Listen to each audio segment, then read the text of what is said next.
transparency, along with videos, audio recordings, scans, etc. 2250 Aquatic SCPs. Fear of deep water and the things that may lurk beneath an ocean's surface is a common enough phobia, and has been for quite a long time. Throughout history, humanity has told folk tales of gigantic sea monsters roaming the world's oceans, and this has pervaded much of modern fiction as well. From Leviathan to Cthulhu, we've been both fascinated and mystified by the depths of the sea. And as you might expect, the SCP universe is rife with aquatic horrors and anomalies. In fact, there are dozens of SCPs with the aquatic tag, and so this video will only look at a handful of the more interesting and popular ones, excluding ones I've already touched upon, like SCP-3000. One of the most basic but well-known aquatic SCPs is SCP-169, the Leviathan. 169 is a massive marine creature of unknown size that was first discovered by the Foundation after observing an archipelago that had shifted at least 3 kilometers from its original location. Further investigation revealed the archipelago to be the protrusions of rock-like plates that covered an enormous organic mass. The Foundation estimates that 169 is somewhere between 2,000 and 8,000 kilometers in length, but aside from that, they know very little about it.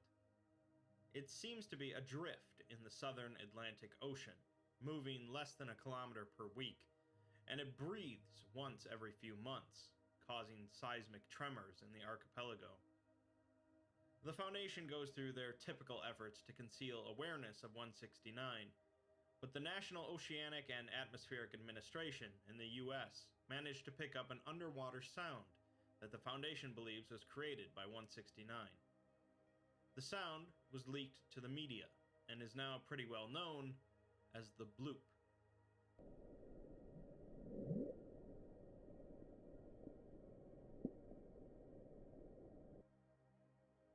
Well, a nice little early SCP, but let's look at some weirder stuff. I haven't really discussed the odd group of interest known as Are We Cool yet, but they're responsible for this next SCP, SCP-1057. Are We Cool Yet, like a handful of other groups of interest, are responsible for creating some anomalies, but their angle is that of anomalous artists. They create anomalies that are meant to be viewed as art pieces, often with a message or meaning behind them. This doesn't always mean the art pieces are safe, though. SCP-1057 is an empty space in the shape and size of an adult tiger shark. It displaces water as if there were a shark in the space, but insertion of objects into the space seem to reveal that there's nothing there, although this does anger 1057. Behaviorally, the empty space acts like a typical tiger shark, but any food it consumes disappears, except for the fluorescent dyes the Foundation feeds it, which outline a digestive and circulatory system.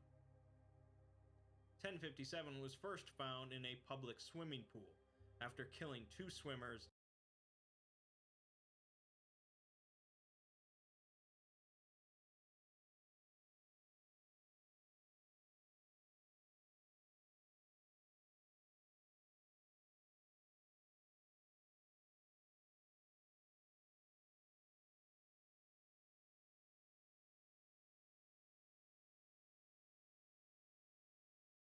and mutilating a lifeguard. 5 other people were killed in the ensuing panic. Examination of the pool area afterwards by Foundation agents found a handwritten note on the bulletin board reading, "Panic means that the idea of a shark can be more dangerous than an actual shark. It can even be more dangerous than no shark at all. Are we cool yet?" Speaking of aquatic creatures you can't see, SCP-2256 was a species of massive sea creatures that grew to over 1,000 meters in height, resembling spindly, vertically elongated giraffes with dish-shaped feet. They would roam the South Pacific Ocean alone, or in groups as large as 2,000. Their primary anomalous trait, aside from their size, was their anti-memetic quality, a sort of camouflage that inhibited other sentient beings from perceiving or remembering their presence. They rarely approached land despite this protection, but due to their size, if one were capable of perceiving them, they could see part of the creatures sticking out of the water. The natives of an island in Polynesia used a substance for both recreational and religious purposes that functioned as a mnestic, the opposite of an amnestic, allowing them to see the creatures. They believed the creatures to be spirits sent by the gods to maintain the horizon and prevent the sea and the sky from mixing. Although they were seen as friendly and well-meaning creatures, they didn't always do their job, resulting in storms and typhoons. The Foundation eventually learned of 2256's existence and began an investigation. They learned that this anti-memetic quality extended to any records kept about the creatures, in varying degrees. Photographs didn't capture them at all, and the negatives quickly faded into transparency, along with videos, audio recordings, scans, etc. 2256's population began to decline in the years afterwards, and eventually the Foundation created a field generator that allowed a conventional photograph to be taken. The creature photographed instantly died, and so it seems that observation of the creatures seems to be directly harmful to them, and the Foundation's investigations were causing their population to die off. By the time the Foundation decided to drastically scale back observation of the creatures, it was too late, and the last of 2256 died a few years later. The recorded information about the creatures kept by the Foundation is also decaying, as their anti-memetic effect spreads, and it seems that in a few years, no information about the extinct species will exist. That's pretty sad, so let's switch back to horror. SCP-1128 is an entity that appears as a large aquatic predator, but only after someone is given a full description of its appearance, verbally, written, or in a picture. Once someone is aware of exactly what 1128 looks like, if they are ever fully submerged in water, they will disappear, regardless of the depth of the water. In most cases, they will reappear moments later, panicking and frantically trying to leave the water. They report that they were transported to a vast ocean, where they were chased by SCP-1128. In cases where the individual doesn't reappear, the water will become filled with blood and debris matching the individual's remains. Amnestics are enough to treat people infected with this condition, as it forces them to forget the entity's appearance. The Foundation infected a D-Class and sent them in, recording their experience. We really learned two things from their experiments: that the entity is large enough to eat whales, and that infected individuals are being transported to an actual location on Earth that is now being quarantined by the Foundation. Repeated testing with the same D-Class showed that the effect became gradually stronger, causing the D-Class to see the entity in practically any body of water. Eventually, the D-Class was violently pulled into a glass of water somehow, and no remains were recovered. Another sea creature with an interesting defense mechanism is SCP-252, a subspecies of Humboldt squid that's noticeably smaller than average. They lack an ink sac, and instead have an increased density of chromatophores, cells in the skin that are capable of producing rapidly varying colors. When threatened or agitated, 252 will use these cells to convince observers that it has altered its body into a gigantic aquatic creature, up to 75 meters tall. It will seem to grow a large number of appendages, ranging from tentacles to insectoid pincers to humanoid arms and legs ending in talons.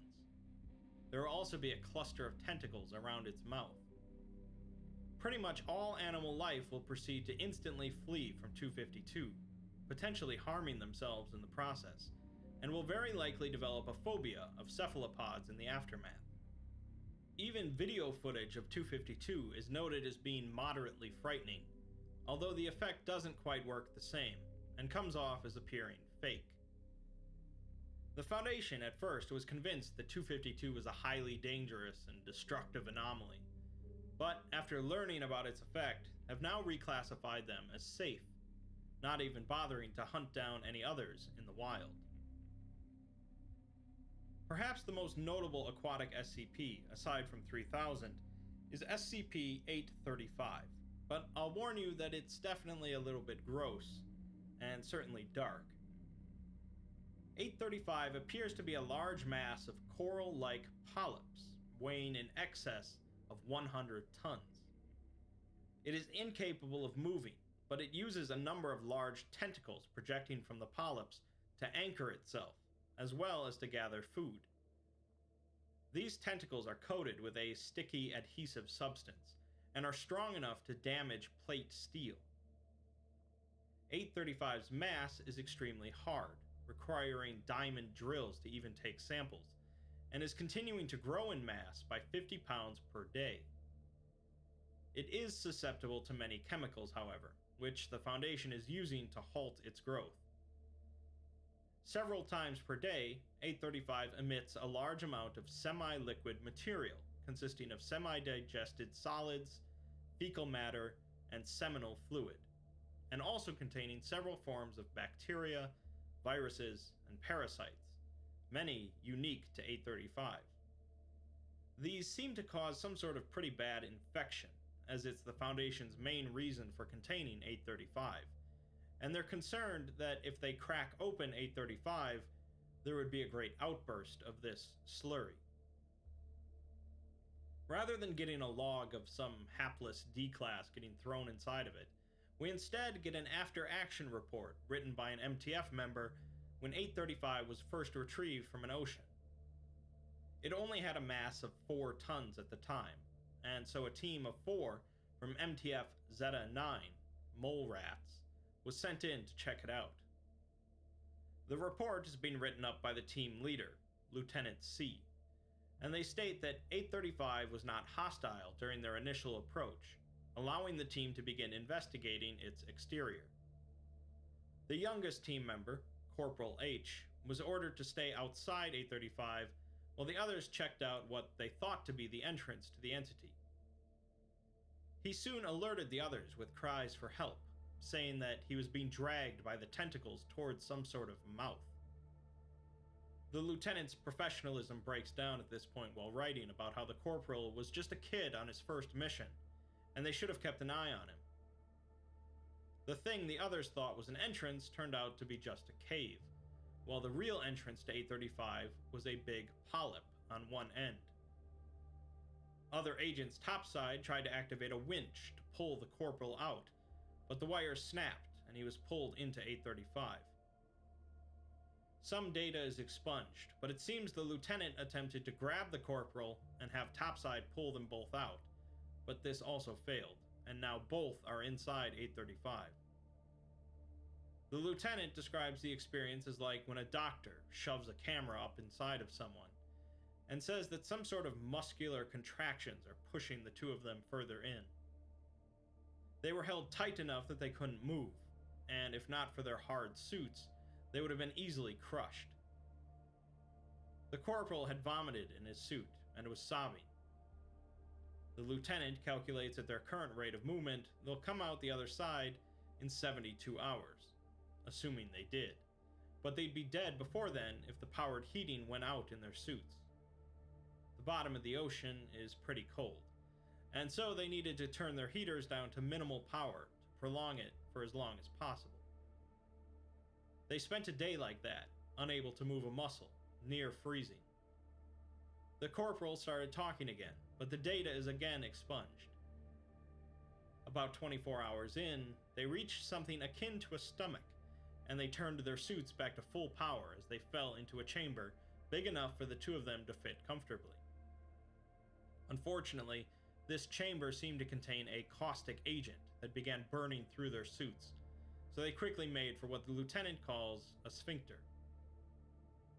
They also remark that the stomach insides were lined with something, but the data is again expunged, and they are pulled by the corporal through the sphincter. They fall into a place apparently worse than the stomach, filled with something quite awful, enough to squick out the lieutenant so badly they almost passed out. The opening on the other side was closed shut, so they waited there until it would open up. Much more data is expunged. The lieutenant wrestles with something, tentacles are involved, and then the lieutenant was expelled out of 835 back into the ocean. A couple more things are expunged at the end of the report, and that's that.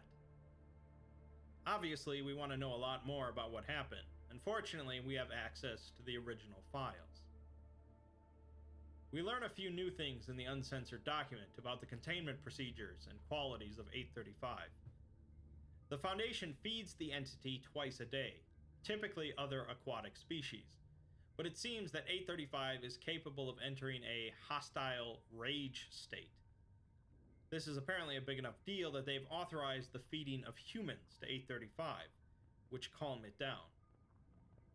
More disturbing, 835 itself is composed of basic human biological components, with the shell being formed from super dense calcium, the hard caps on the polyps coated with tooth enamel, and its tentacles formed from mutated tongue cells.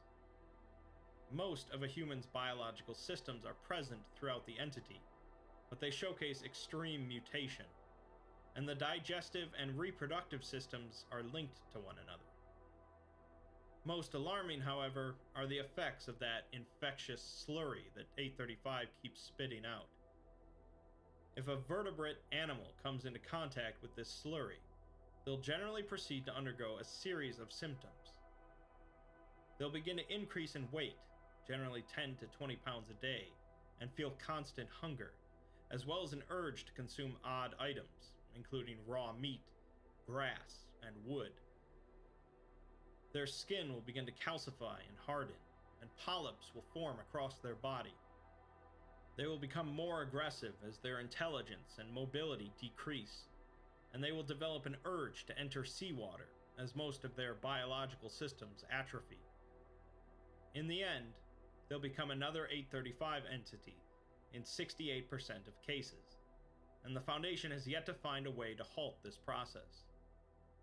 This is their main cause for concern with 835, as an unchecked spread of that infectious slurry could result in a world-ending scenario. Finally, we have the uncensored after-action report, which reveals a few more horrible details. The lieutenant is revealed to be female, and while inside of the stomach area of 835, she saw that it was lined with human faces, each of them screaming and begging for her to kill them. She pulled out her gun and started shooting them before the corporal dragged her away. While the two waited to be dumped out of 835, the corporal began complaining about an awful smell, and she checked his suit, finding a hole in it. She patched it and told him not to worry about it, but then noticed red things growing on his face. They soon began to burst, splattering blood across his faceplate, and he proceeded to scream and beg the lieutenant to shoot him. She put the gun to his head, but she had used up all her ammo shooting at the faces in the stomach. Tentacles burst out of his face and grabbed her, trying desperately to find a way into her suit. She managed to kick the corporal back into the stomach area, where he proceeded to melt, and he admitted he loved her before dying. She confesses at the end of the log that her suit didn't make it out intact, and she didn't even notice until she made it back to her room and saw red blotches across her skin. She finishes by telling her superiors to not bother with decontaminating the ship she's on, but instead just destroy it and leave the wreck on top of the entity so that her and the corporal can be together, just like he wanted. The sea holds many wonders, some fascinating, some terrifying, some mystifying, and some dangerous. This goes for both the SCP universe, as you can see, as well as our own world.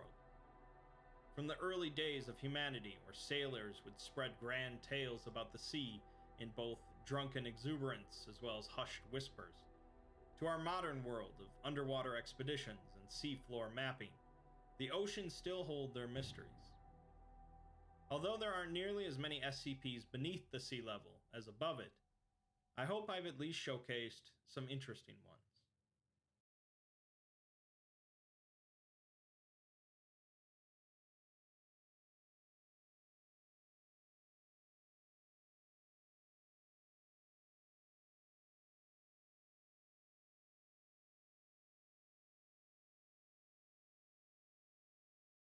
Free.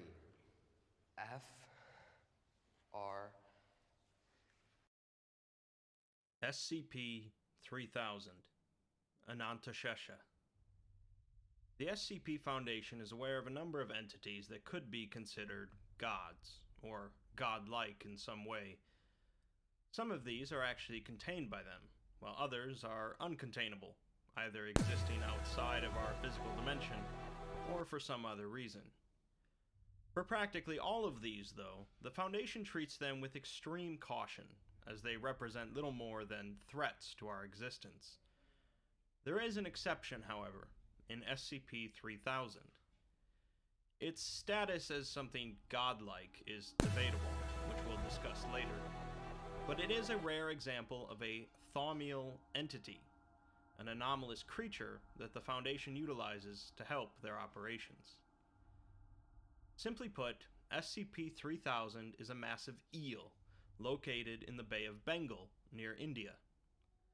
3000's full size is unknown, but is believed to be between 600 and 900 kilometers long, ending in a head 2.5 meters in diameter. 3000 is not necessarily contained, per se, but since it rarely moves, the Foundation simply patrols the region of the bay where it's located, and prevents any diving expeditions in the area.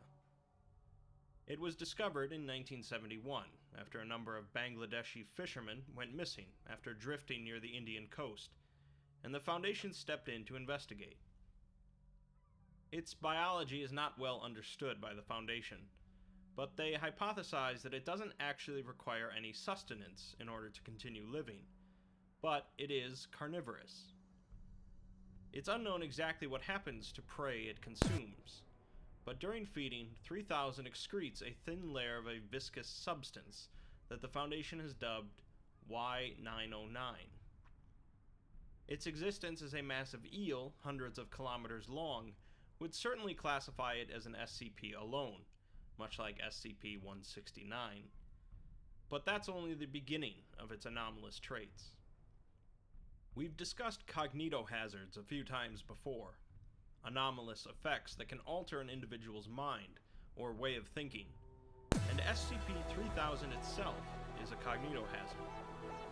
Direct observation of it will result in head pain, paranoia, fear, panic, and memory loss or alteration, and even being in a certain vicinity of the eel can result in these effects. These effects are further described in a log discussing the initial discovery and encounter with SCP-3000. A team descended in a submersible, and all of them were feeling uneasy, but one in particular began sweating profusely, stating that he was missing something, but he couldn't figure out what. He begins to act more erratically as they descend, expressing doubts about what exactly he's supposed to do down there. Other members of the team began to express similar feelings. When they finally saw the body of the eel, the erratic individual began whimpering and had to be sedated as he muttered the word "no" over and over. When they finally approached the head, several other members were complaining about feeling hazy, unsure of what they were doing here. The captain wrote it off as nitrogen intoxication. SCP-3000 turned its head to look at them, and the sedated member began barking and shrieking, claiming that it was in its head, until he smashed his face into one of the potholes and they had to ascend due to the cracks. He had mortally injured himself, and as he lay dying, he said, there's nothing, nothing, nothing. Despite this incident, a diving expedition was ordered to personally assess the creature and investigate the source of the thick gray fluid that had been observed around its head. 3 members of MTF Orion 9, Kingfishers, were sent down. The water was dark and cold, which was to be expected, but other problems began almost immediately as the team becomes confused over their call signs, both mixing up who has what designation, and one of them even being confused by the word designation. The leader also addresses someone back at the command station who had been dead for 2 years. Regardless, command tells the team to continue towards the entity, but each of them are completely confused about where they are. As they continue approaching, one of the members begins to utter ominous phrases concerning oblivion and dark eyes. SCP-3000 begins to rapidly approach them, and their radios go silent for 30 seconds. When they come back, it's clear that the team is in chaos, and one of the members has been eaten. The leader seems to have completely forgotten who he is, where he is, and what he's doing. He soon gets eaten as well. Only one of the team remains, and he still seems to be somewhat coherent, claiming that it's extremely difficult to form thoughts while near 3000. He says that it's coiled inside of his head, and that it's just sitting there in front of him. He sees the fluid seeping out of its skin around its head, and he goes to retrieve a sample, sending it up towards the surface. He finishes by saying not to send anyone else out here. His breathing could be heard over his radio for 3 days before ceasing. Treat your cat to low tracking litter, because they hate litter on their paws. I mentioned at the start that SCP-3000 is a thaumial entity, meaning it somehow assists the SCP Foundation in their operations, and you may be wondering how a giant eel that messes with your head does so. The answer is in the gray fluid excreted from the entity, called the Y909 compound. The Foundation utilizes a large number of amnestics during their work, chemicals that cause an individual to forget certain things. These chemicals are vital for keeping the secrecy of the Foundation and the SCPs intact, as well as helping many SCP personnel cope with things they have experienced. For a number of years, the Foundation's amnestics were rudimentary, breaking down fairly quickly in storage, causing a number of side effects, and had often questionable efficacy overall. The inclusion of the Y909 compound has greatly increased the stability and effectiveness of the Foundation's amnestics, however, allowing them to store for much longer, a significant decrease in side effects, an increase in suggestibility and memory clearance, and little to no intrusive memories years after their use. The Foundation has come to completely rely on the Y909 compound, with no means to synthetically reproduce it, and so the ATZAC protocol is introduced. The protocol is simple enough. It involves deliberately feeding a sedated D-class to SCP-3000, which causes it to excrete the Y909 compound. A specialized team of deep-sea divers then approach the entity within 2.5 hours after feeding, during which its cognitohazard effects are lessened. They collect as much as they can of the fluid and return to the surface. The rest of the SCP-3000 report concerns 2 doctors, a researcher, Dr. Krishnamurthy, and his staff clinical psychologist, Dr. Manava. The psychologist was assigned to the researcher after he attempted to exit out of the SCP-3000 monitoring submarine without diving equipment. The researcher begins discussing how he feels tired, and his body is beginning to feel disconnected from his mind. He's forgetting things about his work and his life, and he's been having dreams featuring people he doesn't recognize, and places he's never been. It's clear that his proximity to 3000 is greatly affecting his memories, as he is unsure if he's even married, or if he has children, despite having 5 of them. He does see 3000 in his mind, however, and at this point he begins discussing Anantashesha, the king of serpents in Hinduism, that lies beneath the god Vishnu in the cosmos. He recalls that his mother told him once that when the light of the universe had gone out, Anantashesha would be all that is left, past the end of time. He believes that SCP-3000 is Anantashesha, a god that exists across all of time simultaneously. He says, in defiance of the nothingness that comes after this, all of this, there is Anantashesha. There's a chance that my memories might live on, that I might be remembered, like the memories I've seen have been through me. I don't have proof of this, but when I looked into its eyes and saw what it showed me, I was afraid. I'm merely a mediocre man, Anand.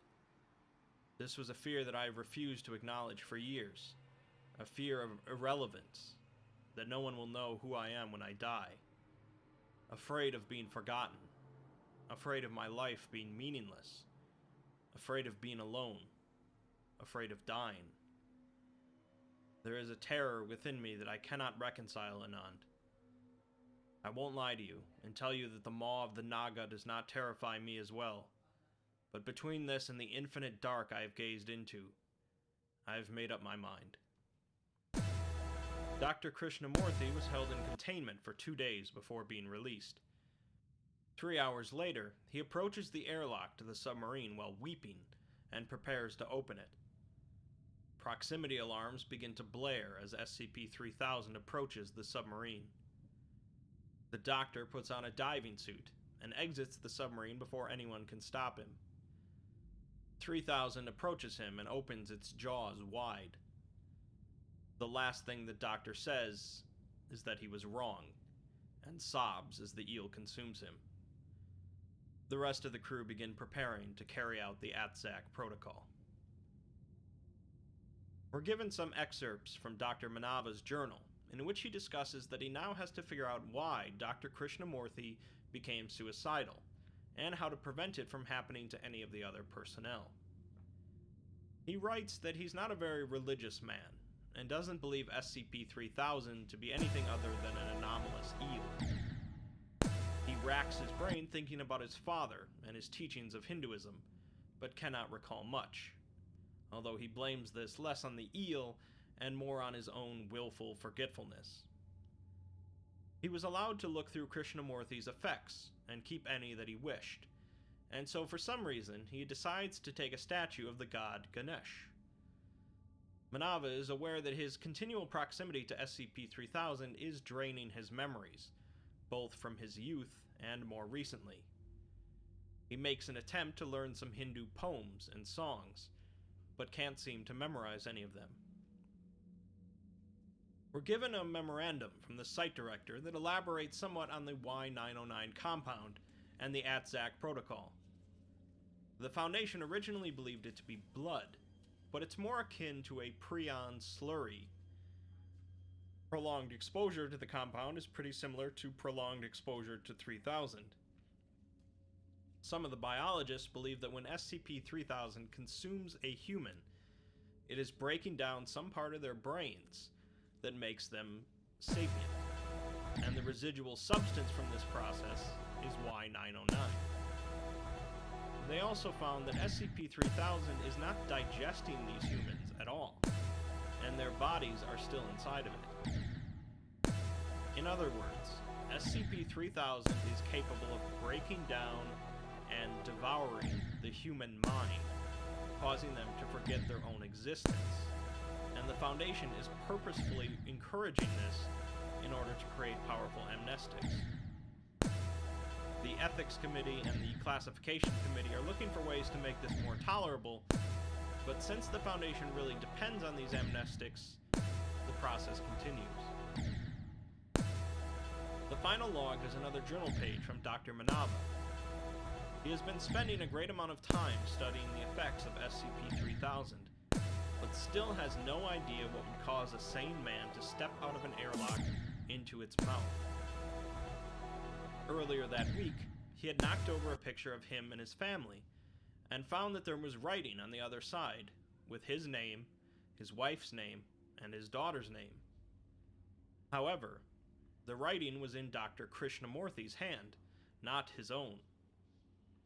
This puzzled Manava, and he began to be stressed by the uncertainty of it. Finally, he went into the personnel archives and discovered the truth. The woman was in fact Krishnamurthy's first wife, and the girl was one of his daughters. Manava had believed that they were his wife and daughter, but more than that, he had memories of them that he now realized were in fact Krishnamurthy's memories. This realization causes him to finally understand exactly what SCP-3000 does. It breaks down and destroys human consciousness, the spark of thought that makes us unique and what we believe to be a soul, and then scatters it. It leaves a husk behind that is nothing more than electrical signals passing through matter that will someday become inert. He writes, "If even I can't remember myself, how can I expect anyone else to remember me? I have forgotten my own life, and I am strangely apathetic at this revelation. I will fade into the darkness, as thousands before me have, and thousands after me will. No one will care, as I am forgotten. I do not despair for my own sake, but for us all, you and I. We will all face obliteration. I am not important. You are not important. Vast droplets of irrelevancy, stretching eons in the sea of time. We may fight against it, but our enemy is inevitability. I do not think that the eel is Anantashesha. I don't think it would matter if it was. What is clear to me now, as I feel myself coming apart, is not that the eel is some mythological creature, or divine serpent. Perhaps it's just a primitive creature that eluded us, holding no malice. Perhaps it really is a primordial deity, harboring resent beneath the surface.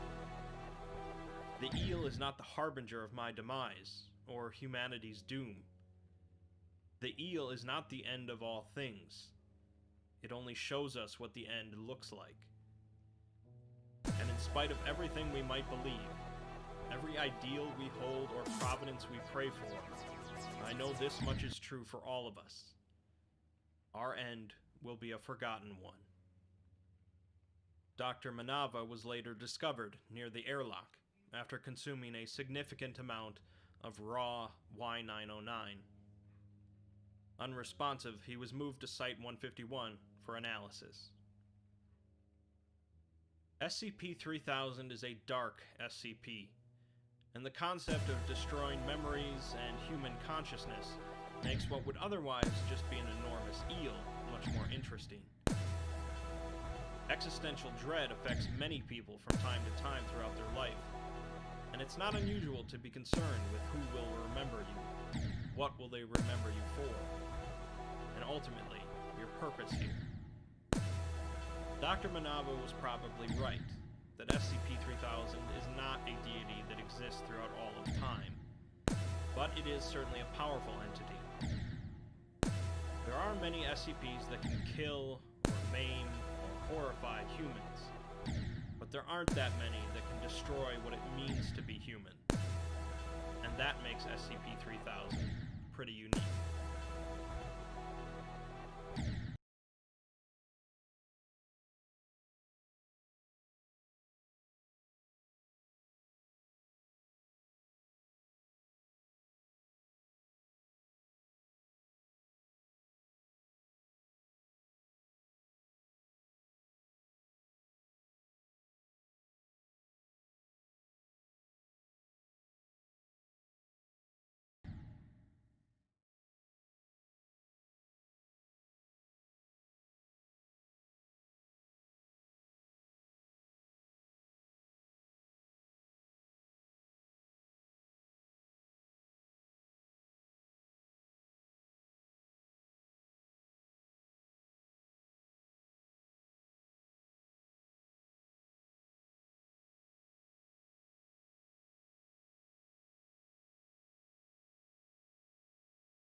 So college is a scam, and let me tell you why. It's simple. If you really think that a college degree SCP 2935. Oh, Death. Life in the SCP universe continually hangs by a thread, threatened constantly by the existence of a number of dangerous and apocalyptic anomalies. These threats are countered and contained by the existence of organizations such as the SCP Foundation or the Global Occult Coalition. Depending on your perspective, their efficacy in carrying out these goals varies, but by and large, life continues.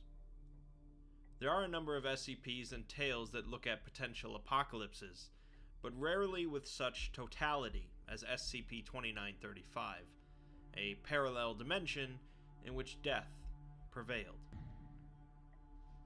On April 28, 2016, an SCP Foundation site near Bloomington, Indiana, picked up a distorted and unintelligible radio signal. Believing it warranting investigation, a team traced the signal to a cave underneath a cemetery in the nearby community of Joppa. Sending a drone into the cave, the team at first didn't realize that anything was amiss, believing that the drone simply exited out of the other end of the cave. After observing the surrounding area and picking up an undistorted version of the radio signal, however, they realized that the drone had passed through some sort of anomaly to end up in a parallel dimension of sorts. The radio signal seemed to originate from the parallel version of the nearby Foundation site, and had been looping for the last 8 days. The transmission read, "This is an automated emergency broadcast from the SCP Foundation and your national government. One or more of our sites is experiencing a communication breakdown, likely due to a containment breach of unknown magnitude. All citizens are ordered to stay in their homes as containment teams work to secure the breach. This message will broadcast from April 20th, 2016 until..." The transmission suddenly cuts out at this point and then repeats again. Mobile Task Force Epsilon 13, Manifest Destiny, were sent in to explore the anomaly, which took place over the course of 3 manned missions and 1 unmanned mission. The first mission, codenamed Gauntlet, commenced to explore the area immediately surrounding 2935's insertion point and collect any samples they could. Upon entering the alternate dimension, they noticed that the temperature is pleasant, the sky is cloudy, and notably, there is no living vegetation in sight, including trees, plants, and grass. The surrounding area seems to be identical to the area outside of the cave in our dimension, and the team begins to travel down a road until they locate a farmhouse. Upon entering the house, they find the corpses of 3 adults and 1 child around a table, each appearing to be somewhat recently deceased. A newspaper on the table, dated April 19th, 2016, seems to be identical with a newspaper from that date from our dimension. A clock on the wall shows it to be the correct time in our dimension, proving that this dimension is fully connected to ours. The team notices that none of the food is covered in mold, despite being left out for seemingly over a week. They collect some samples, including taking a laptop and a smartphone, but they finally turn on the television nearby. Most of the channels contain nothing but test signals, but the Home Shopping Network has a live feed, showing 2 corpses and a burnt backdrop. On their way back to the cave, they note that they haven't heard any birds, insects, or car noises, just the wind.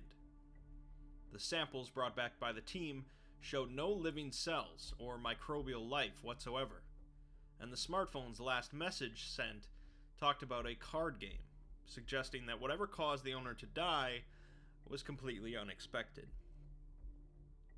The next mission, codenamed Overland, involved the team making their way to the alternate Foundation site that was broadcasting the transmission, and establish a forward camp there. 16 agents from MTF Epsilon 13 were sent through the cave for this mission, and they begin by commandeering several vehicles to aid their traversal. On the way to the site, they note that the roads are fairly clear, as not many vehicles were present at the time of the incident. They see several fires along the way, a few of which are from downed jetliners. They decide to split into two separate teams, one heading into the site itself, and the other going to the off-site server bank. The logs follow the team that goes into the site, and a couple members of the team note that they were at this site during the time when this event occurred. The site is in lockdown status, but they soon turn it off and make their way towards the front offices. They find corpses of individuals they recognize who work at the site in our dimension, although they note that there's no blood, suggesting that it was possibly a disease of some sort. They learn that at 4 a.m. on the 20th, a routine vitals check on the site reported no response from any of the vital transmitters. The system then pinged a number of levels of staff, which failed to respond, and then locked down the site and began broadcasting the help message automatically. The team attempts to contact a couple of the artificial intelligences patched into the site, seeing that they are still running, but they receive no response from them either. Exploring the site, the team leader finds his own corpse, along with many other corpses, each of which has suffered complete cellular death. They access a computer terminal, finding an encrypted message left only 3 days ago, after the point in which everything died. They send the message back home and head into the containment wing. They check on a few SCPs, noting that they are all dead, including SCP-2996, which they refer to as the Ghost Girl. They also find one of the team members' corpses, Agent Keller, despite him not being at this site during this time frame. And more notably, the corpse has actually decomposed, unlike all of the other corpses they've found. Finally, they remember that SCP-682, the hard-to-destroy reptile, was being transferred recently, and spent a few days at this site. They head downstairs to where its containment cell would be, and open it. They find the corpse of 682, displaying no signs of life, which weirds out the team enough for them to head back topside. The next mission, codenamed 19, has the team head to another Foundation site, Site 19. During this expedition, only one of the 16 members' recorders managed to broadcast their feed back to base, Agent Keller, incidentally the same individual whose decomposing corpse the team found last time. Because of this, we're given much less information about this mission.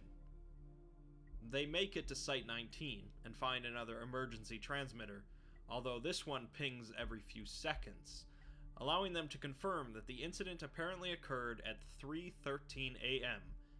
Eastern Standard Time. They find SCP-963, the amulet that allows for Dr. Bright's immortality, but it appears to be completely inert. They also find the broken remains of the possessive mask, 035, as well as a deceased 173, the sculpture. They also find SCP-079, which is an old artificial intelligence, which is also dead, confirming that anything resembling life died as well. It seems that the effect was completely global, affecting anything and everything that either lived or resembled life. The log ends with Keller saying that the on-site nuke at Site 19 was tripped, and they're locked in down there. He gives the team's final goodbyes, and the transmission suddenly cuts out.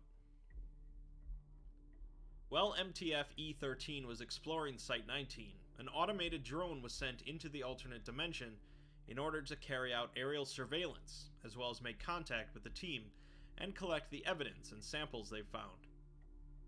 After flying a few kilometers into the air, the drone sees the surrounding area entirely devoid of life, with drifts of sand and dirt beginning to form alongside roadways and houses. The drone flies towards Indianapolis, citing a number of large fires, especially at the Indianapolis International Airport in the distance. Indianapolis itself is largely unscathed, and so the drone flies towards Foundation Site 19. After flying through a storm, the drone lands at the site, transmits its coordinates to the team, and powers down. 5 hours later, the drone is reactivated by Agent Keller, who loads a package onto the drone and then looks into the camera, saying, "I don't have any answers. I don't think there are any. I'll do this one thing and hope that fixes it. Seal it shut. You've got to lock it in here with us. I'm sorry." The drone then flies back towards the cave, and along the way, a nuclear explosion is seen at Site 19. So, what caused Agent Keller to detonate a nuke and kill off his entire team, telling the Foundation to seal up the cave? Why was the alternate corpse of Keller the only one that was decomposing? And what was on that encrypted audio message they found? All of our answers can be found in the final log in the report, where we get to read the encrypted message for ourselves. The person doesn't provide their name, but mentions that it's currently April 26th, and they've managed to get back into Site 81 despite the lockdown. The rest of the message reads, "I wish I had an explanation. If I didn't still bleed, I would think I was dreaming. I've had dreams that I was dreaming, but I wake up and I'm still here. Still here. Alone. And everyone is gone. They sent me to check this signal they had picked up near Joppa, just off of 70. Quick little exploratory mission. I was the closest. I pop in there and find this cave. And on the other side is the world I just left, but it's this one. This is the world I ended up in. The grass, the birds, things dropping out of the skies, and dark things floating in the water. People everywhere, lying where they stood. And the silence. God, the silence. Not even birds or bugs. Just wind. And nothing else. I came back to report on what I had seen, and I don't have any answers. I don't think there are any. I don't even have the right words to say. This world is different from the one I saw in the cave. People are moved around. The date is different. Things are different. Because it's my world. This is the one I left. My family is here, and my friends. But now, it's all gone. Everything is dead. There's no evil magic. There's no supernatural stars. There's no futuristic ray gun or false vacuum device or nothing. None of those things mattered. Nothing we did mattered. It's all gone. Something must have been in that cave. Something must have followed me out of there. Needed me to go in there. Needed me to bring it out. Let it loose. Let it do to my world what it did to that. Maybe it's me. Maybe I was the reason. Maybe I am death. If it was in there and I brought it back, then I am death. I've got myself in a containment cell. Jammed the goddamn door shut. I'm gonna put a bullet between my eyes. Everyone else is dead. What's one more? You know, it occurs to me, if you're listening to this, you're death too. What's the sequence of events here then? It seems that the Agent Keller of this alternate universe was sent to investigate a signal near Joppa, Indiana, much like what occurred in our universe, although he was alone. He passed through the cave and entered into a dead universe, again similar to what our Foundation did. He went back through the cave, but found his own universe to now be completely dead, just like the one he left. Assuming this happened immediately when he came back, he probably came back through the cave at 3:13 a.m. on the 20th. He makes it back to his own Site 81 and records this message, realizing that something within the cave or within that other universe needed him in order to travel to a fresh universe. Since he's completely alone in a dead world, he kills himself, and his body decomposes since he still carried living bacteria. The Keller from our universe finds this message and realizes that if they pass back through the cave to their own universe, they'll kill it.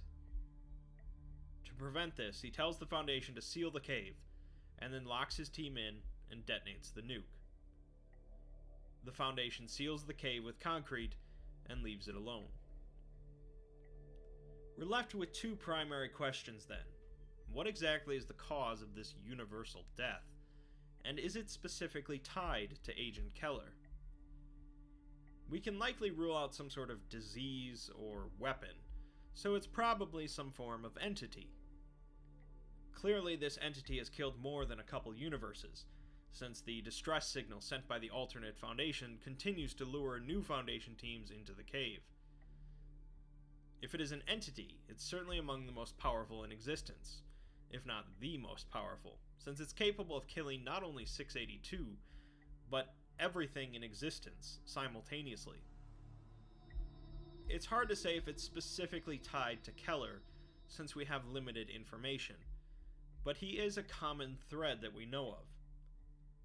Whether or not this entity of death is connected to Keller is left to your own thoughts. SCP-2935 exemplifies some of the best aspects of cosmic horror, presenting a cold, uncaring situation with no regards to humanity's perseverance or will to survive.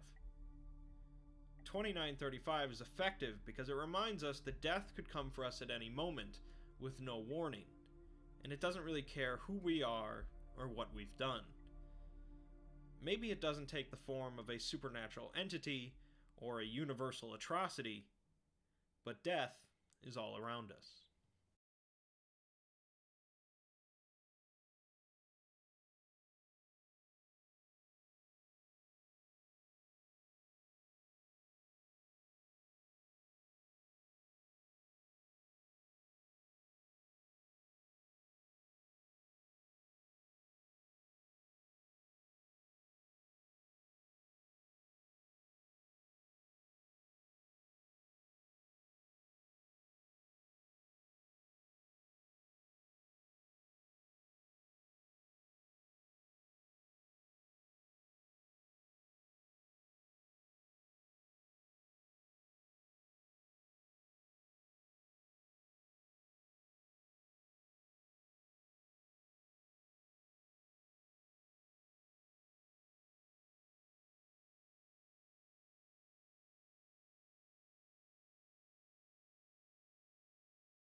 So college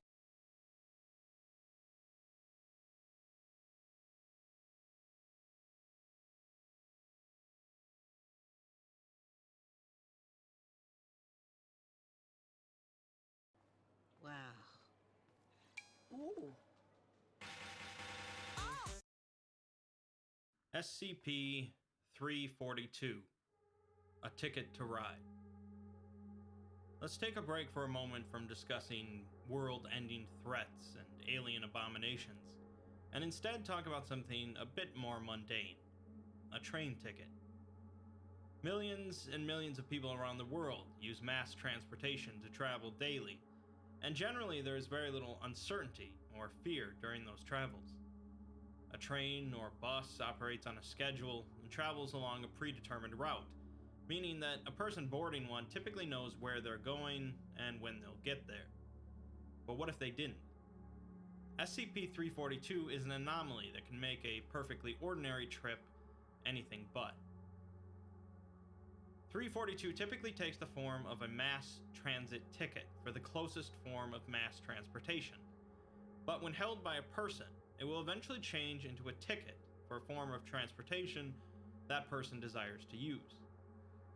This transformation occurs only when not being observed, and afterwards will be indistinguishable from a normal ticket.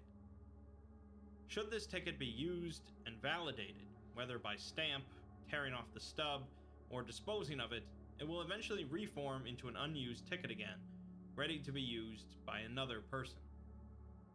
The person that used the ticket will begin to feel a growing sense of dread prior to boarding the vehicle, which will only increase once the trip begins. During the trip, the individual will experience a series of anomalous phenomena resembling symptoms of acute paranoid schizophrenia. These phenomena include a perception of darkening outside the vehicle, caused by either fog, premature night, or most commonly, dreary, depressing weather. The individual will hear auditory hallucinations, generally from announcements made by the driver or other passengers, such as mishearing the announcement of the next stop, instead hearing that the individual will never stop. Other passengers and normal objects will take on a frightening appearance, and the individual will experience an almost pathological fear of everyone else aboard the vehicle. Additionally, the individual will find themselves completely unable to disembark from the vehicle, and they will possess the absolute knowledge that it is indeed impossible to get off. Along with this, they will be unable to perceive other passengers getting on or off the vehicle, instead seeing them simply appear or disappear in their seats. As an additional effect, or perhaps simply as a result of this, the individual will be unable to be reasoned with or calmed down. Bystanders won't be able to notice any of the strange phenomena the individual is experiencing, but they will report feelings of unease, and will generally attempt to exit the vehicle earlier than intended. The Foundation first discovered 342 in 1936 in Chicago, and later they learned the importance of always retrieving the ticket after it's been used, using any means necessary. In New York, the ticket was lost for 6 months, resulting in the disappearance of a number of New York citizens. 342 is currently kept in a secure file cabinet at a Foundation facility, as it's no danger when contained, but the Foundation did go through a number of experiments with the ticket. Their first experiment, of course, involved giving the ticket to a D class and putting him on a bus, and because they weren't sure at the time how it affected other passengers, the agents simply waited at each of the bus's stops instead of being on the vehicle themselves. All the agents managed to catch was the D class sitting there, or pacing back and forth, or staring out of a window in horror. The last few stops, they couldn't see him at all, and finally, right before the bus was to be parked for the night, they saw him pounding on a window, pleading for help as a strange mist surrounded him. He, of course, was not recovered. The agents spoke afterwards with many of the other passengers, although practically all of them were hesitant to talk or claimed they didn't notice anything unusual. A group of teenagers did have some information, though, saying that the D class had tried to leave a number of times, but either the doors would close right before he disembarked, or there would be too many people swarming in and out for him to leave, or his pulls on the stop bell would be ignored by the driver. One of the teenagers was particularly bothered about something, but couldn't say what, so the agents put him under hypnosis. He reveals that he had seen the man attempt to leave, but a few people in a crowd of passengers actually held or pushed the man back, without even seeming to realize they were doing it. The D class also tried to scream at the driver to stop the bus for 10 minutes, but was completely ignored, aside from being told to sit down and be quiet.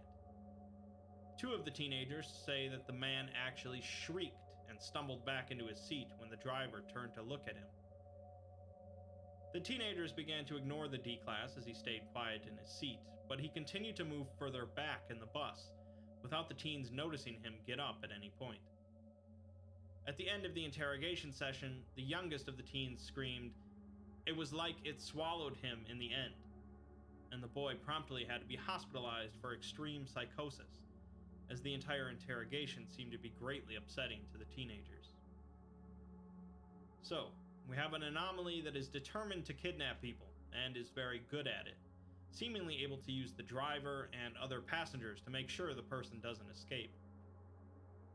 The Foundation gained some info from this test, but now that they know nothing terrible happened to the passengers, they sent another D-Class in, with one agent, Agent Strom, riding along, this time on a subway. The trouble started right away though. As soon as 342 was handed to the ticket taker, the D-Class immediately became aggravated and verbally accosted the woman. Afterwards, a pair of security guards, seemingly in a trance, attempted to separate Strom from the D-Class, quietly saying, "One at a time, please." Strom was forced to knock one of the guards down so that he could make it onto the subway. Aboard the train, the D-Class became exceptionally quiet and still, despite being one of their most violent prisoners. Strom began testing and interviewing him, taking various fluid samples and checking his heart and brain for abnormalities, until he quietly said he wanted to be let off the train. Strom informed him he could get off in a few hours, causing the D-Class to become extremely aggressive, jumping up and down and against the walls, swinging on bars, and howling. Strom knocked him out with his truncheon and handcuffed him, holding up a badge to the other passengers that said he was a U.S. Marshal. Strom found that the man had entered REM sleep after only 3 minutes, which is especially unusual for someone that had been knocked unconscious. After he woke back up, Strom told him they were aborting the experiment, and he would help him get off the train. They were prevented from doing so by a crowd of people boarding, and even the second time, when Strom held up his badge and told people to remain in their seats, they were still stopped by the crowd. Strom claimed that the D-Class was pulled away from him by hands that didn't belong to any passengers, but fortunately they were handcuffed to each other. In the chaos, the D-Class clung to Strom hard enough to cause bruises, and Strom's badge was knocked out of his hand and he was hit in the side of the head. While riding to the next stop, Strom grew more aggressive, interrogating other passengers to find out who hit him, going so far as to vigorously shake some passengers, throwing one man to the floor and striking another in the face. Strom attempted to communicate with some other agents at the next stop, but both sides reported the other voice coming through like a quiet, frightened child. The D-Class begins pounding on the door, and Strom threatens to sedate him, which quickly stops the man. He proceeds to say, "No, that's how it started. A lonely, dark ride in unknown parts of the country. Travelers and drifters, the unattached. They would fall asleep with a bottle of booze, and, oh God, when they woke up they'd still be going, still be on. Don't you get it? They wake up, and even though they slept for hours, they still be on. Who knows where?" At the next stop, a group of agents waited to board the train and lead the D-Class off. They were met with resistance by the large crowds until one agent fired his gun into the air, causing the train to be evacuated and cordoned off. The driver was told to shut down the subway, but he appeared greatly confused, so the Foundation shut down power to the subway. They then attempted to take the D-Class off of the train, but were unsuccessful. Although one would presume that the man wanted to get off, no efforts on the agent's parts worked, with many of them claiming that he was holding on to one of the bars to prevent being dragged off. Strom said that he's not holding on to anything. Instead, there's some sort of wall. The other agents realized that they were holding on to both of the man's hands, making the whole situation pretty strange. In a last-ditch effort, the agents attempted to set up equipment to dismantle the subway car, but in a moment when they weren't watching, the subway doors closed, and it began moving, carrying the D-Class and Strom. They caught up with it at the next stop, where passengers began boarding despite orders not to, and they later found Strom 8 kilometers away, comatose on a subway platform, blood on one end of his handcuffs matching that of the D-Class. Despite the trauma from going through that ordeal, or perhaps because of it, Strom volunteered to be the subject of the next test, claiming that he could provide much better communication throughout the situation. He even went so far as pleading with an O5 to be allowed to carry out the test. It was approved, and he was joined by 2 other agents on the trip, both close friends of his. It's believed that having close friends nearby kept Strom sane throughout the ordeal, and he was able to calmly describe and explain some of the anomalous effects transpiring. He seemed to accept the inevitability of what was going to happen, as he never brought up the idea of getting off the train. Eventually, the other agents attempted to get him off the train, but a homeless man that had been traveling with them suddenly hurled one of them across the train, breaking the man's neck. The homeless man was shot 4 times, and at the next stop, Foundation personnel began transporting the vagrant in an ambulance, but his body disappeared when passing under the ruin of a train bridge in an abandoned part of town.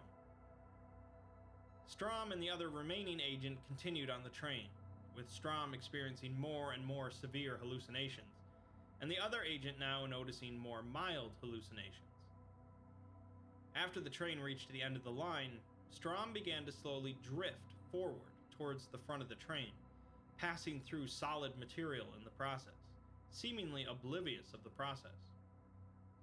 When pointed out by the other agent, he began running towards the back of the train, but stopped in the middle, pounding against the air. Strom said that he was at the back of the train, and it's pulling out of the station. The other agent tried to help, but soon Strom was being quickly pulled on the ground towards the front of the train, his fingernails scratching the floor.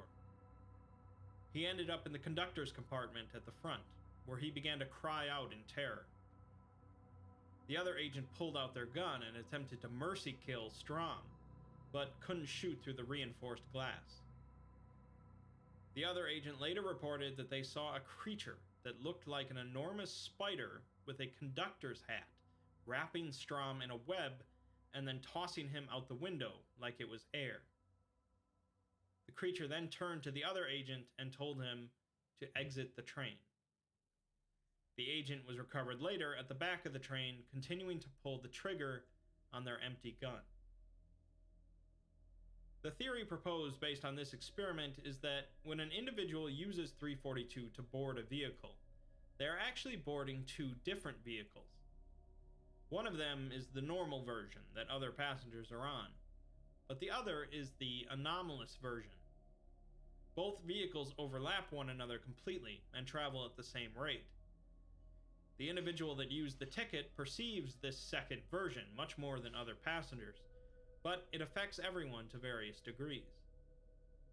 When the normal version reaches the end of its journey, the anomalous version continues going, taking the individual with it. As for where it goes, and what's going on with the weird spider conductor, your guess is as good as mine. The Foundation proceeded to go through a number of more tests to see if they could better control the situation and the outcome. They set up a fake transportation system involving a Foundation bus with one of their personnel driving and a D-class as the only passenger, but nothing happened.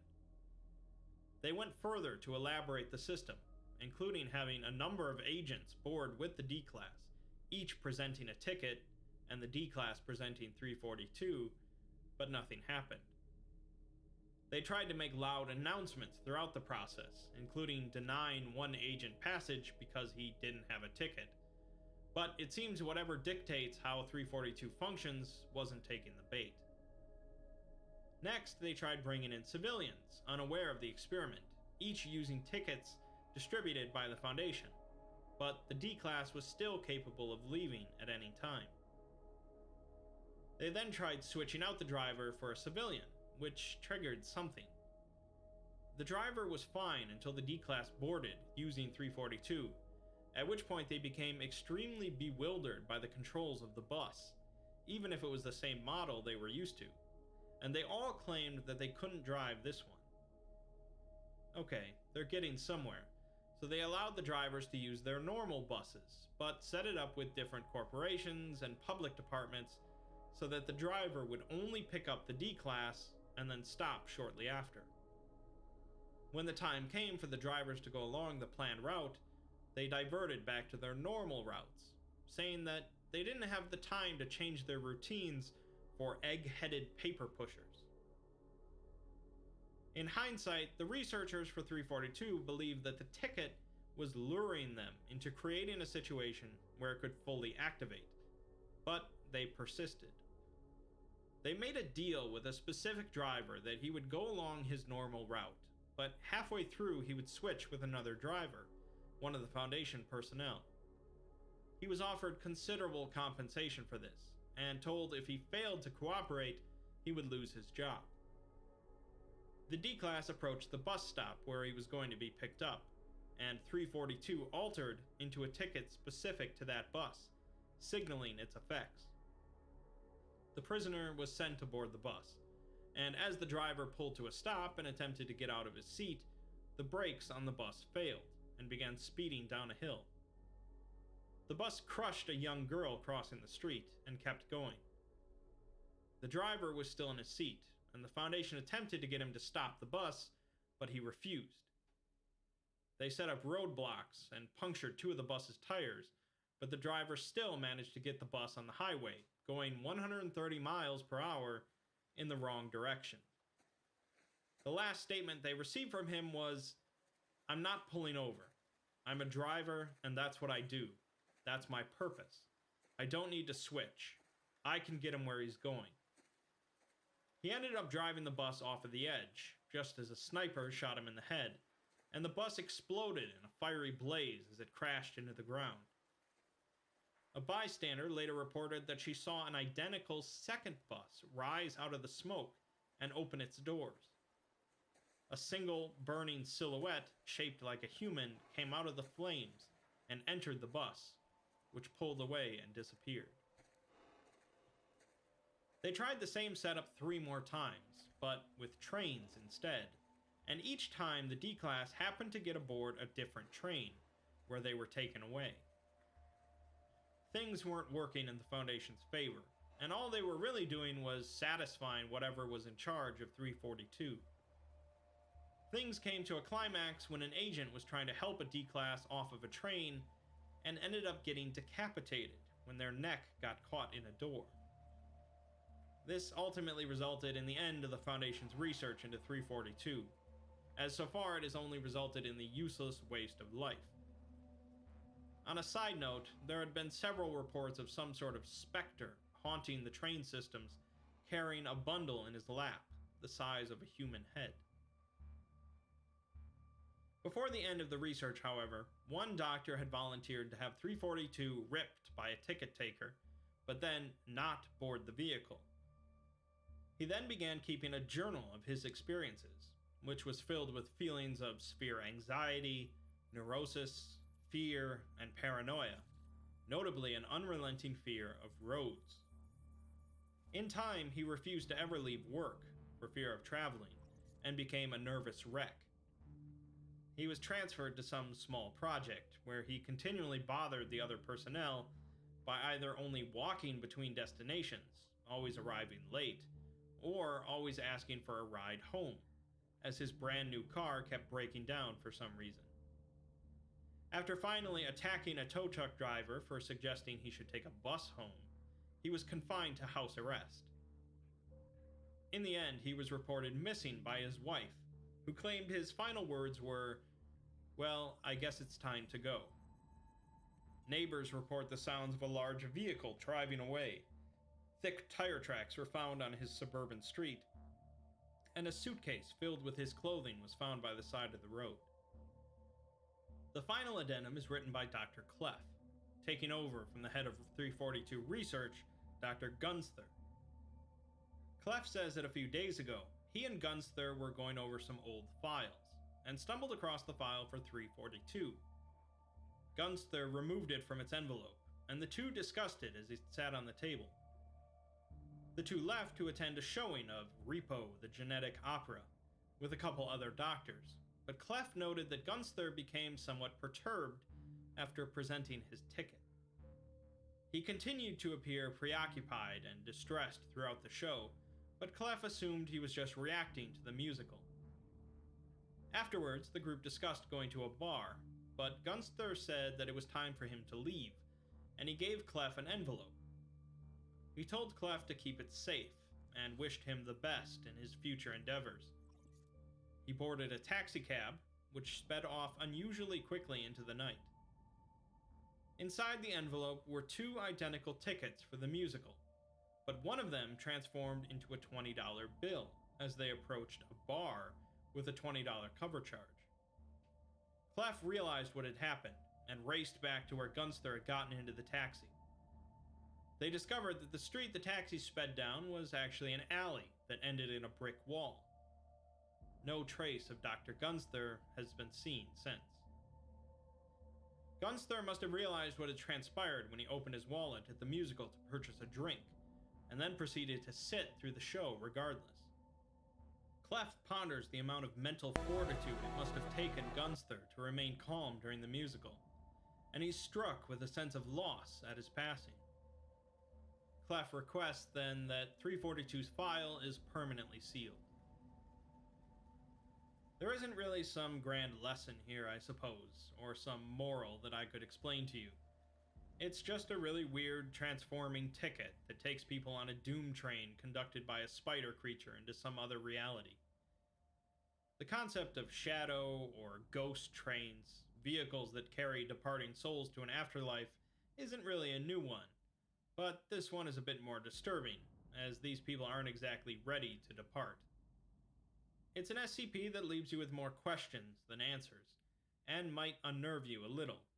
But as long as you don't take a bus or a train every day, you're probably fine.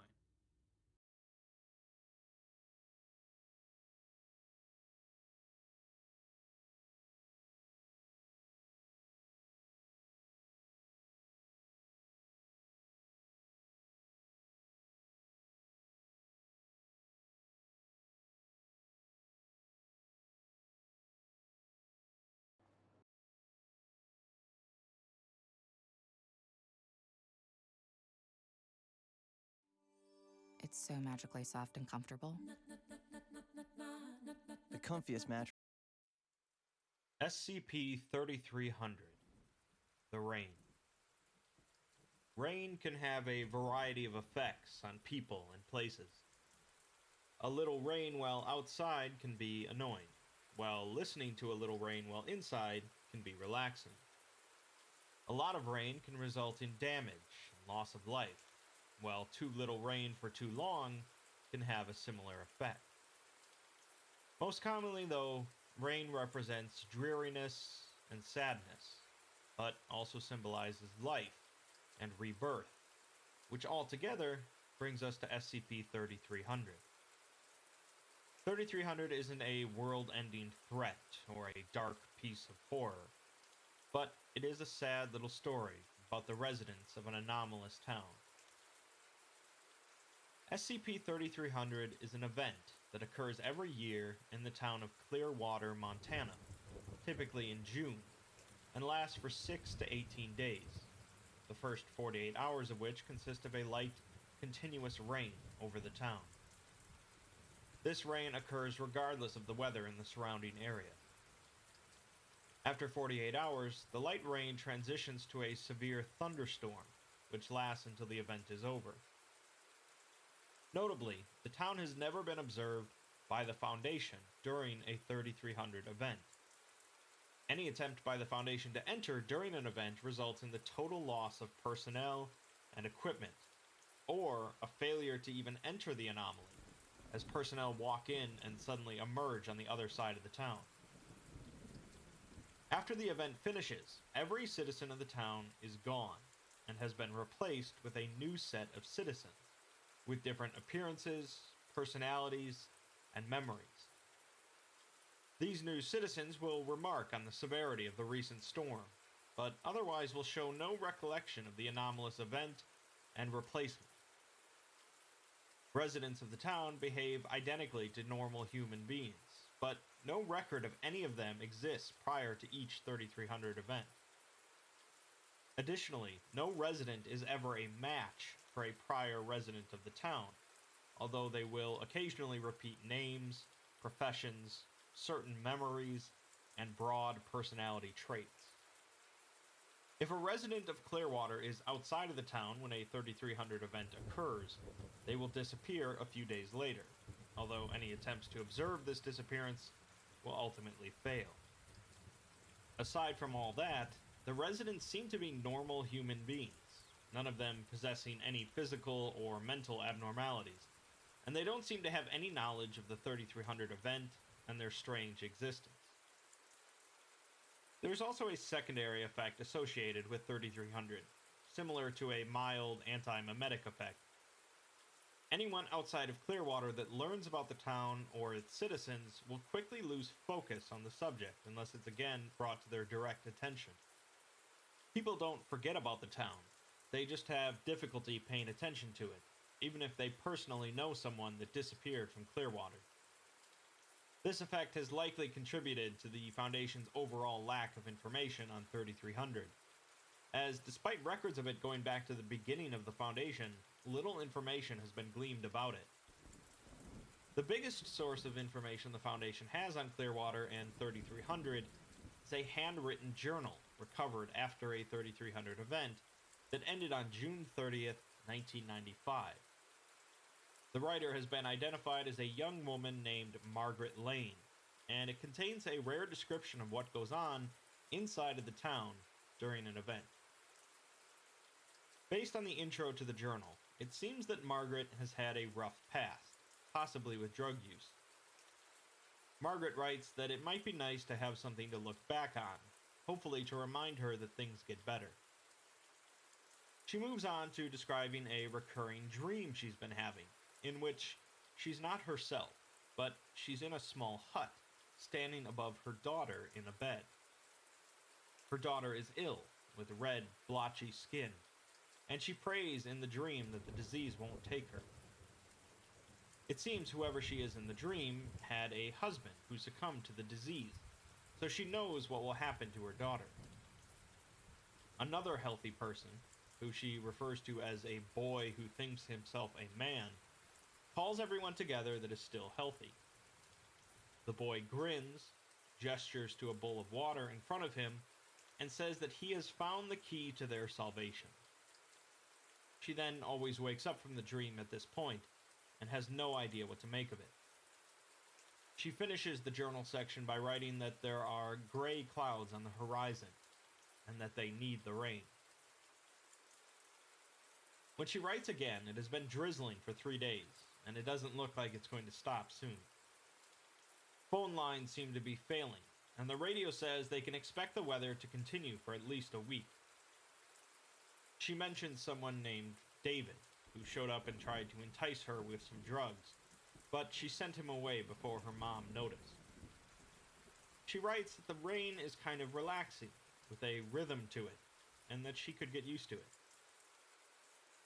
In the next entry, it seems that the 3300 event has transitioned out of the drizzling phase, as Margaret writes that she doesn't think it's ever stormed this hard in her life.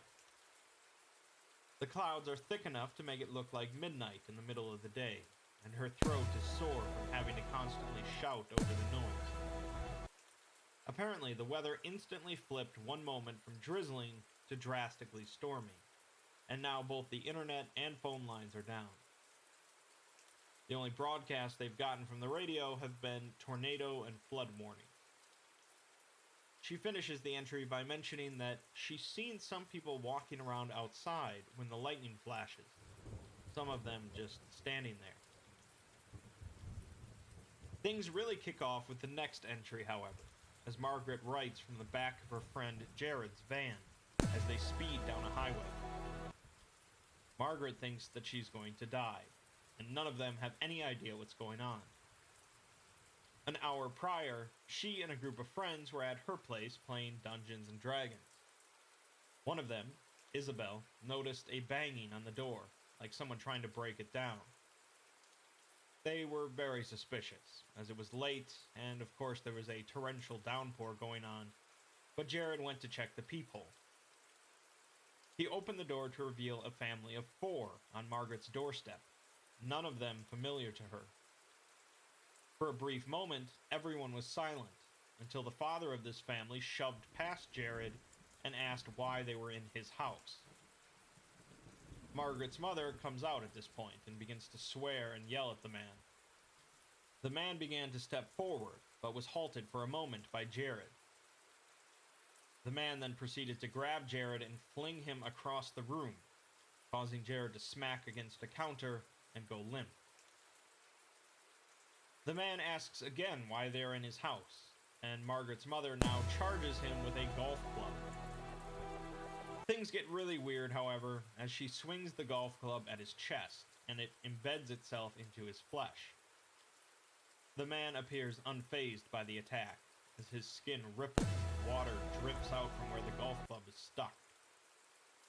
He then proceeded to calmly pull the club from his chest and walk towards Margaret's mother, who was screaming and scrambling away. He then beat her over and over with the club, only continuing to say, my house, in the same tone. The rest of the mysterious family were still in the doorway, watching, and Margaret swears that the wife was smiling. Margaret and her friends fled from the house, grabbing Jared as they did so, and they went straight for the police station. The lights in the station were all on, but the doors were locked and they couldn't see anyone inside. They decided that Jared needed to go to a hospital, so their best bet was a hospital in another town, 2 hours away. 6 hours of driving later, they're almost out of gas, and the next town is nowhere in sight. In fact, practically nothing is in sight, including road signs, gas stations, or even other cars. The storm hasn't let up since, and they don't have enough gas to make it back to Clearwater. Soon, the car runs out of gas, and Jared succumbs to his wounds. The group sits in the car and waits. Margaret then records another dream she had while sleeping in the car. It continues where her last dream left off, and she stands ankle deep in a vast river, holding the corpse of her daughter. Her daughter is nigh unrecognizable due to the disease, with her hair fallen out and her skin covered in black scabs. For some reason, however, when she looks at her deceased daughter, she feels hope instead of sorrow. She places her daughter in the river, and the body drifts on the surface until the water engulfs it. Her daughter's body becomes a part of the water, and she knows that her daughter will be taken to the sea, where she can be at peace. She then turns and wades back to shore, where she finds the diseased body of her husband and the other survivors. Each survivor is in a similar situation, holding on to the bodies of their children, families, friends. Each body is taken into the river until only the 18 survivors remain. Margaret wakes up then to the sound of Jared evaporating. Steam fills the car as the group scrambles around Jared's body, and Margaret sees that his corpse is boiling, bubbles writhing and popping across his skin. Drops of water jump off of him, scalding the others, and his body deforms as it boils and evaporates away. The heat was too great for any of them to touch him or try and stop him, so they just watched as he bubbled and fizzles away, leaving behind a pile of soaked clothing. A pretty inexplicable situation, but the group decides that there's no point in staying in the car and waiting to starve, so they head out into the storm. They walk less than a mile before reaching Clearwater, rather surprisingly for the group. They immediately turned around, walked a few miles, and ended up back at Clearwater. They then decided to head in a different direction, through a field. On the other side was Clearwater. They were pretty unsettled by the situation, obviously, but figured that whatever was going on in the town was also going on outside of it, and at least the town had food. All of the lights in Clearwater were on, but they couldn't find a single other person, and no cars either. They went to a sporting goods store next to a grocery store, as it had guns, and they began sleeping in shifts. Margaret was on shift with one of her friends, Mike, when he walked off and said he'd be back in a minute. Margaret thought he was going to the bathroom, but she then heard a gunshot. They found Mike's body slumped against a wall with a shotgun barrel in his mouth. Curiously, there was no blood to be seen, but splattered on the wall behind his head was water. As they sat there next to Mike's corpse in shock, one of them eventually reached out and ran her fingers along the wound in the back of his head.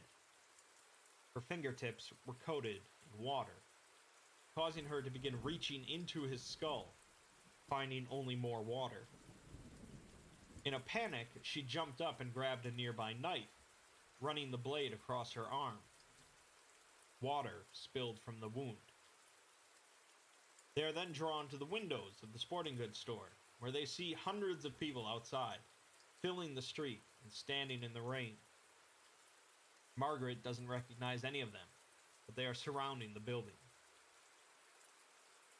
Soon, one of Margaret's friends leaves the building, and Margaret reflects that she thought she should have done something to stop her, but couldn't, like the thought process was being blocked.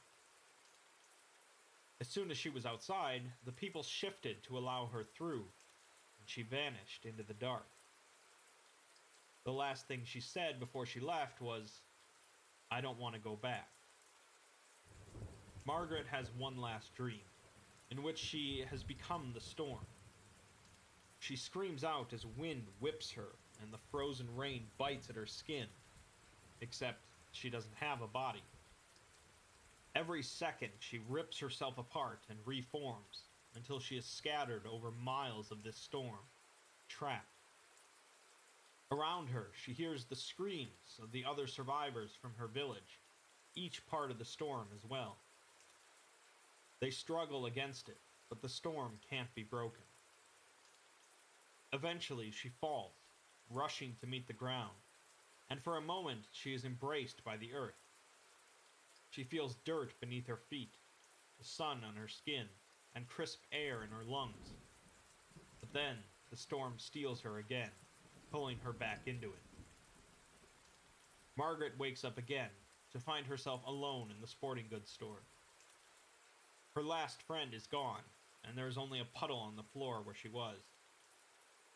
Margaret writes that she believes the rain is speaking to her, and she doesn't know what it's saying, but it's growing louder. She knows what it wants her to do.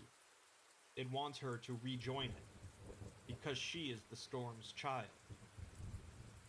The strangers are all still outside, watching and waiting. Margaret knows that there's only one way this can end, whether she starves, or kills herself, or walks outside. She finishes her journal by writing, "The water is eternal. The water will remain no matter how polluted it becomes. At the end, we all become rain. I don't want to go back." If you haven't quite pieced it together, the people of Clearwater are not exactly people, in the normal sense. Most of the time, for all intents and purposes, they are, as the Foundation can't find anything anomalous about the citizens themselves.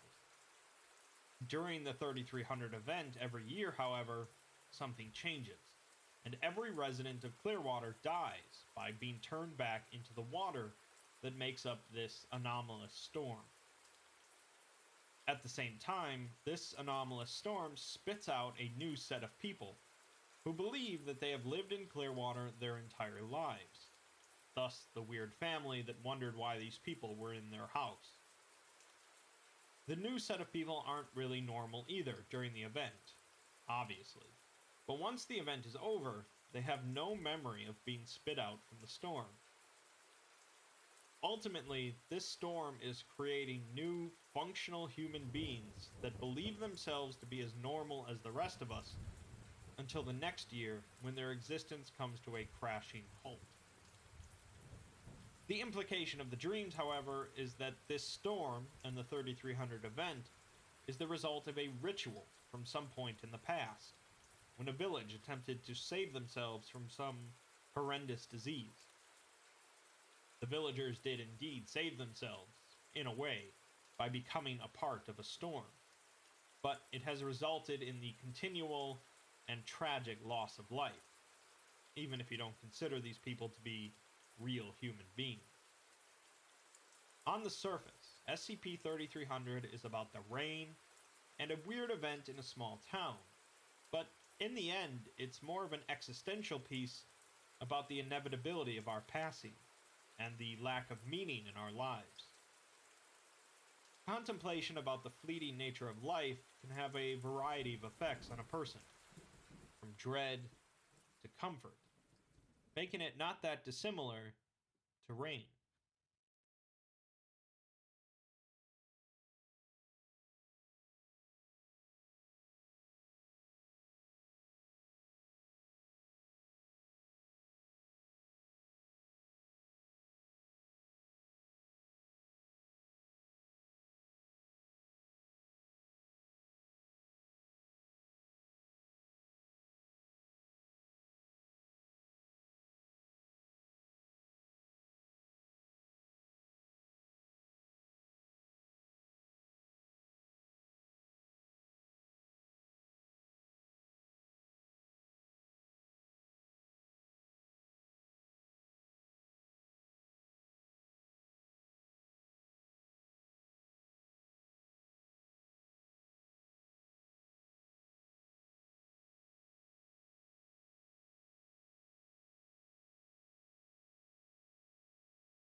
SCP-1730.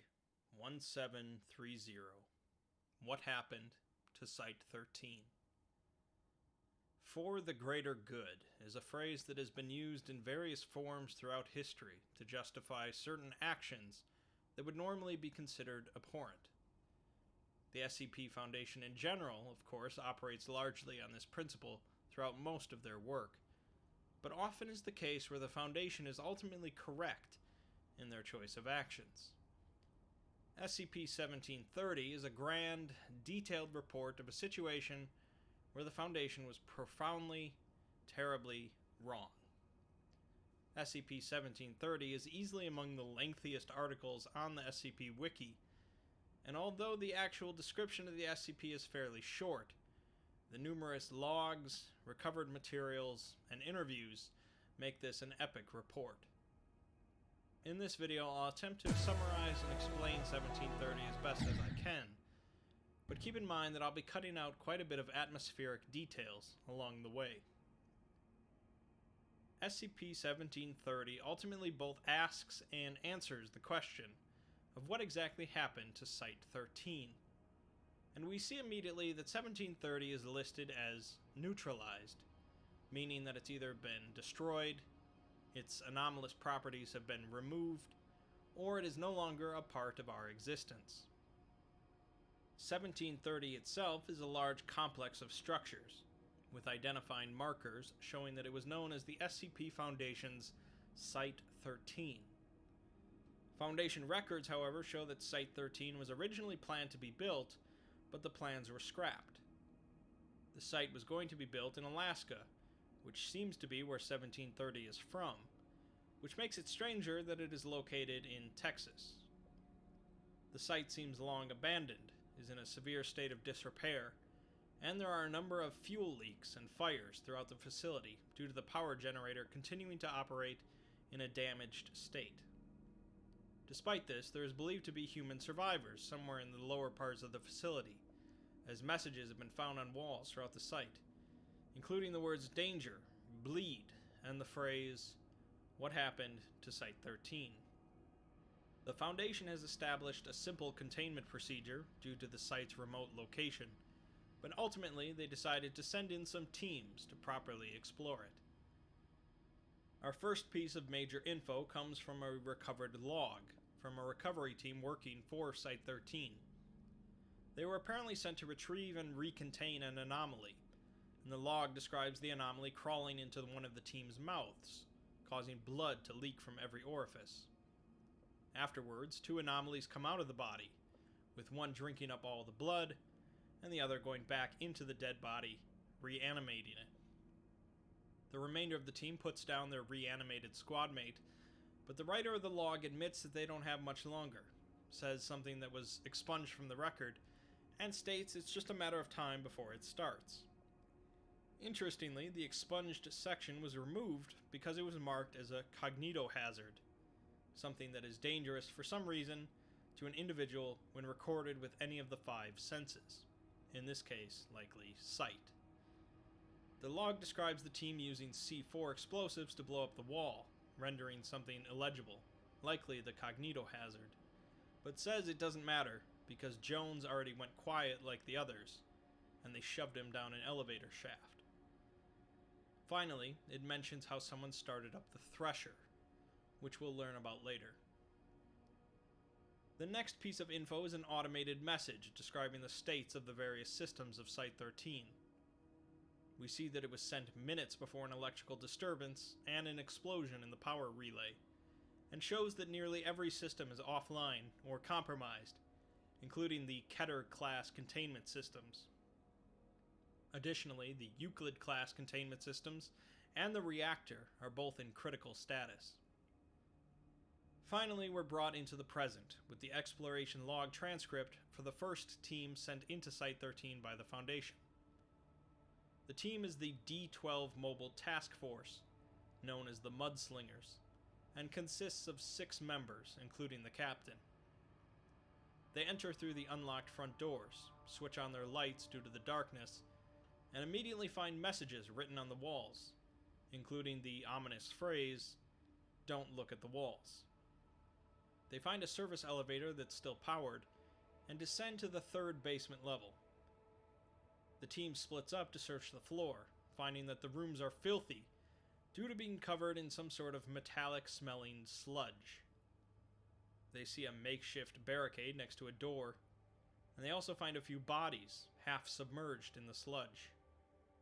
A snake-like creature emerged from one of the bodies' mouths, which they immediately terminated, and discovered that the bodies were in fact hollow.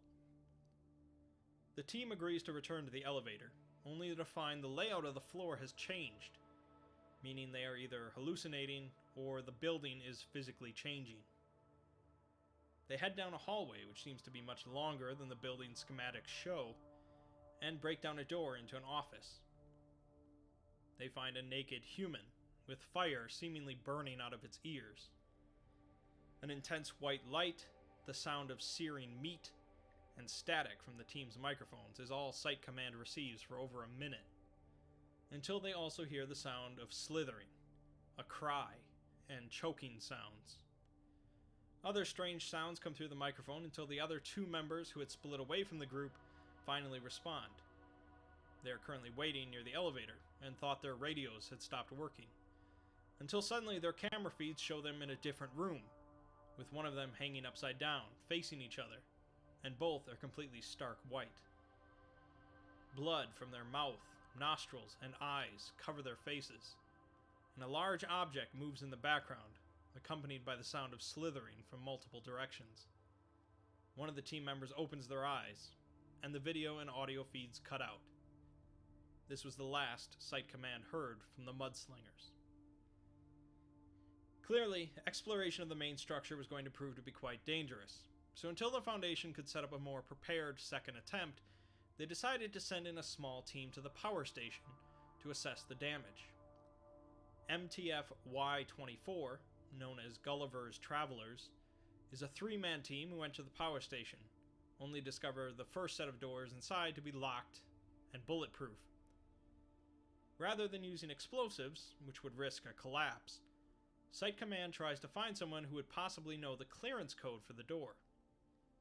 Despite this site never actually being constructed in this reality, Director Jameson's clearance code from when this site would have been built manages to get the team in. The team examines the power cores, and then releases a micro-drone to provide a closer look, revealing that 7 of the 12 cores are damaged beyond repair, 3 are not functioning at full power, and 2 are, although one of those is currently superheated. The team finds more of the sludge that the other team encountered, and then sees 10 stark white bodies bound to the superheated core with wire.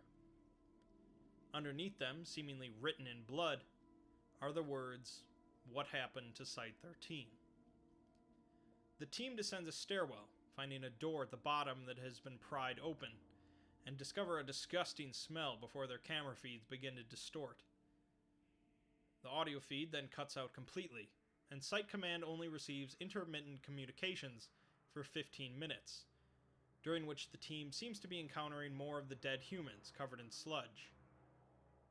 Finally, it seems as if they encounter one that appears to be alive, before Site Command totally loses contact with the team.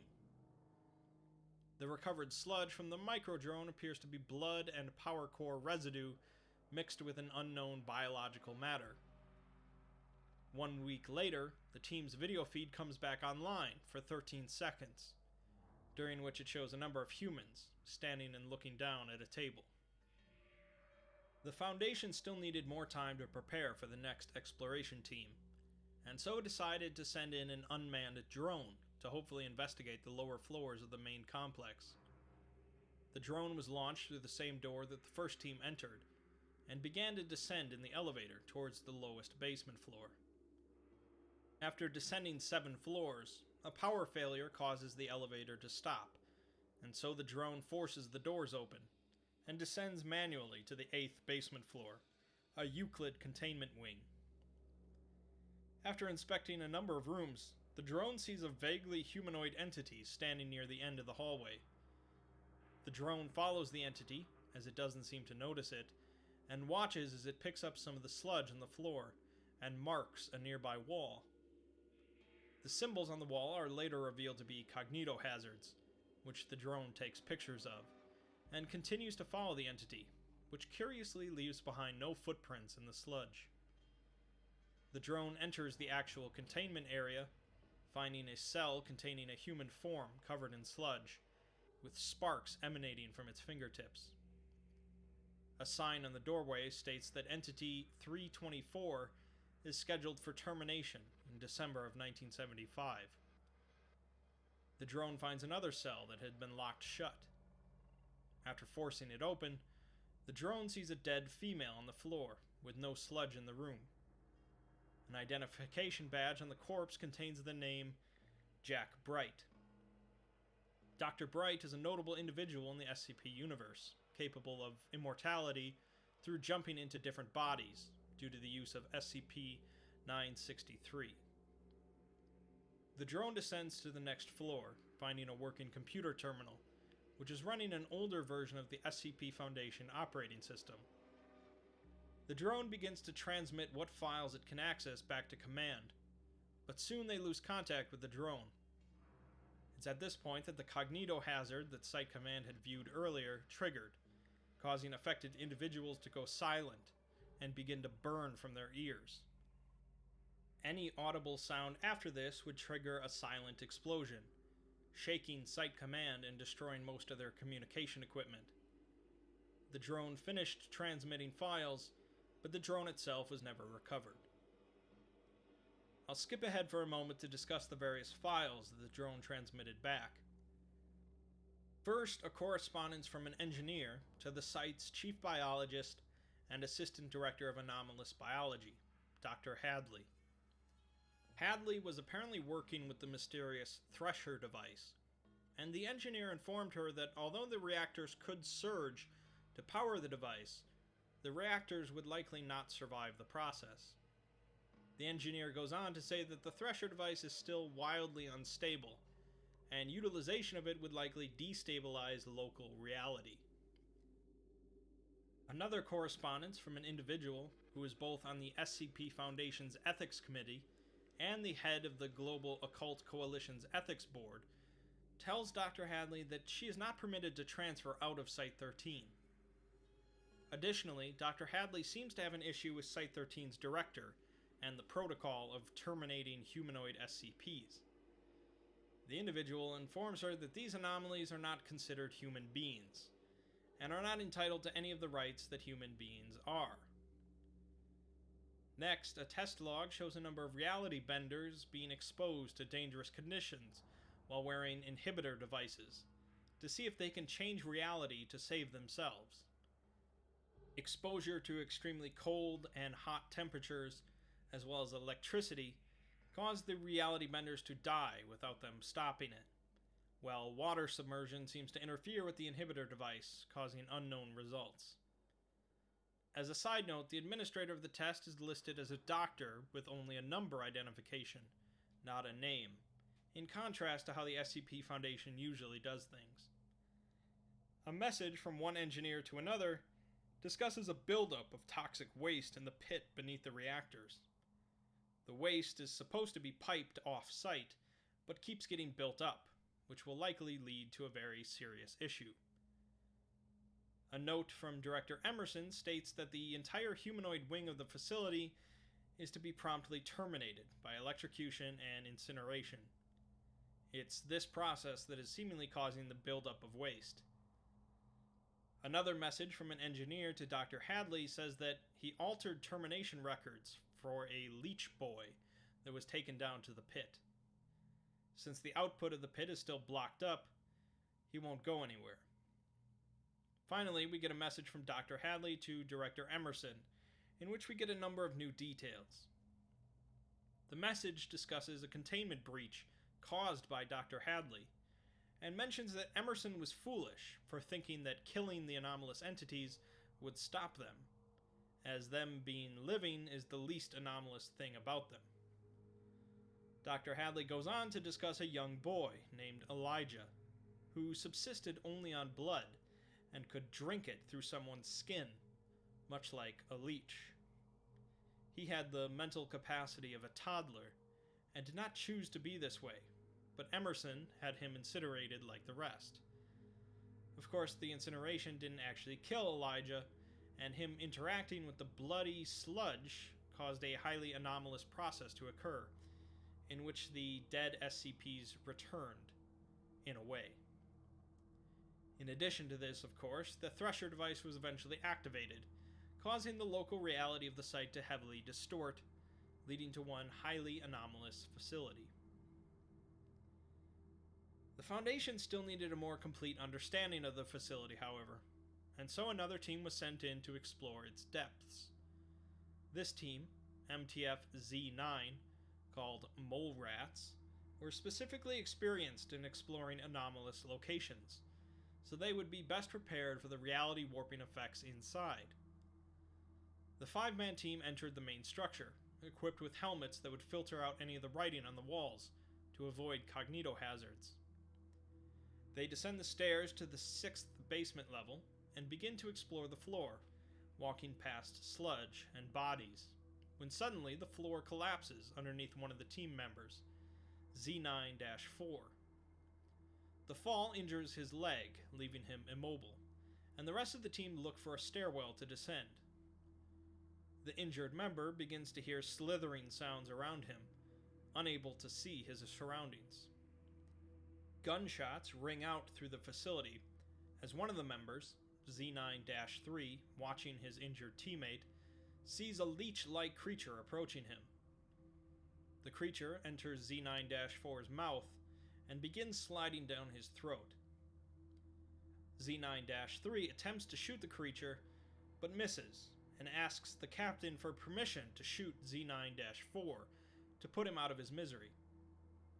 He gets no response from the captain, but after Z9-4 lets out a choking plea, he fires his weapon. The floor further collapses, causing Z9-3 to fall and get crushed by debris. 5 minutes later, Z9-4 goes silent. A leech creature comes out of his mouth, and he stands up, picking up his dead teammate's weapon. Site Command received no communication from any of the mole rats for the following 3 hours, when suddenly communication from the 3 team members resumes, with them seemingly below the 15th floor. Z9-4's camera feed comes back for a moment, showing a number of humans with flames coming out of their ears, and a massive pit with a large creature in it covered in smaller creatures. Communication from the rest of the team eventually goes out again for 4 hours, before feeds from the captain resume again. She apparently reached the Thresher device by herself, but she hears footsteps coming towards her. Her light goes out. She begins running through the darkness, and finally communication is lost once again. In the aftermath of this, it was clearly just too dangerous for a team to explore the facility, and so that would have likely been the end of the Foundation's research on 1730. However, one morning, monitoring equipment picked up a looped transmission coming from the facility. The transmission was from a doctor who worked at Site-13, who claimed that there were 12 people still alive in the facility, surrounded by hostiles and running out of supplies. Since the doctor claimed that the transmission would stop looping once he was dead, it seems that for the time being, there were living humans still in there. In light of this, the Foundation cleared a rescue mission. This is when things get really interesting. Another 5-man team was sent in to continue exploring the facility, and hopefully locate the survivors using the coordinates transmitted by the doctor. The team, MTF Apollo-3, Game Wardens, entered the main structure and went straight to the stairwell, hoping to use it to descend to the bottom floor. After traveling down it for nearly 10 minutes, the team finds that the bottom of the staircase is missing, abruptly cutting off into some sort of liquid void. Site Command informs them they are actually about 15 meters below where they thought the stairwell ended. The liquid begins to rise, forcing the team to ascend the stairs, although one of the team members gets his legs enveloped by the void. After pulling him out and up to the next floor, they find that his legs have been cleanly severed at the knees, but he can still feel them as if they were there, and most anomalously, he can actually stand. They pass their hands underneath him, and he appears to be simply floating, without feeling any different than normal. The team explores the floor, finding a rotting corpse they seem to recognize as their friend Zachary, unaware that it is dead. This is seemingly SCP-1500, and its anomalous effects are going through the team's visors designed to filter out cognitohazards. The team continues to chat with the corpse until Site Command finally updates their visors, and they realize that it's just a body.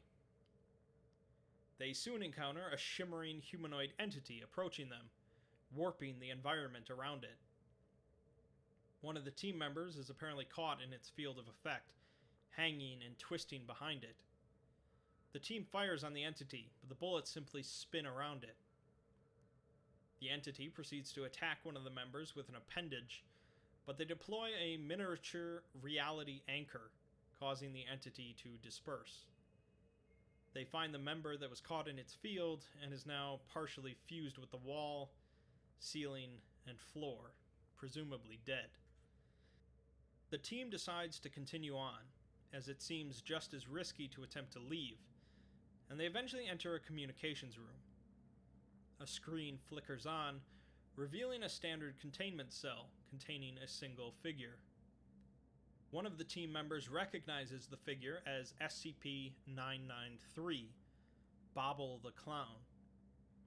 They begin conversing with the figure, who claims that it is not Bobble, but a thing that used to be Bobble. The figure claims that Director Emerson played with the strings of the universe and broke them.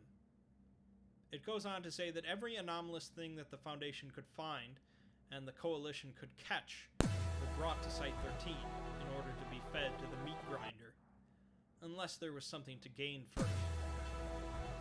The figure seems to be heavily disfigured and distorted, and possesses an extreme animosity for Director Emerson, but the team moves on.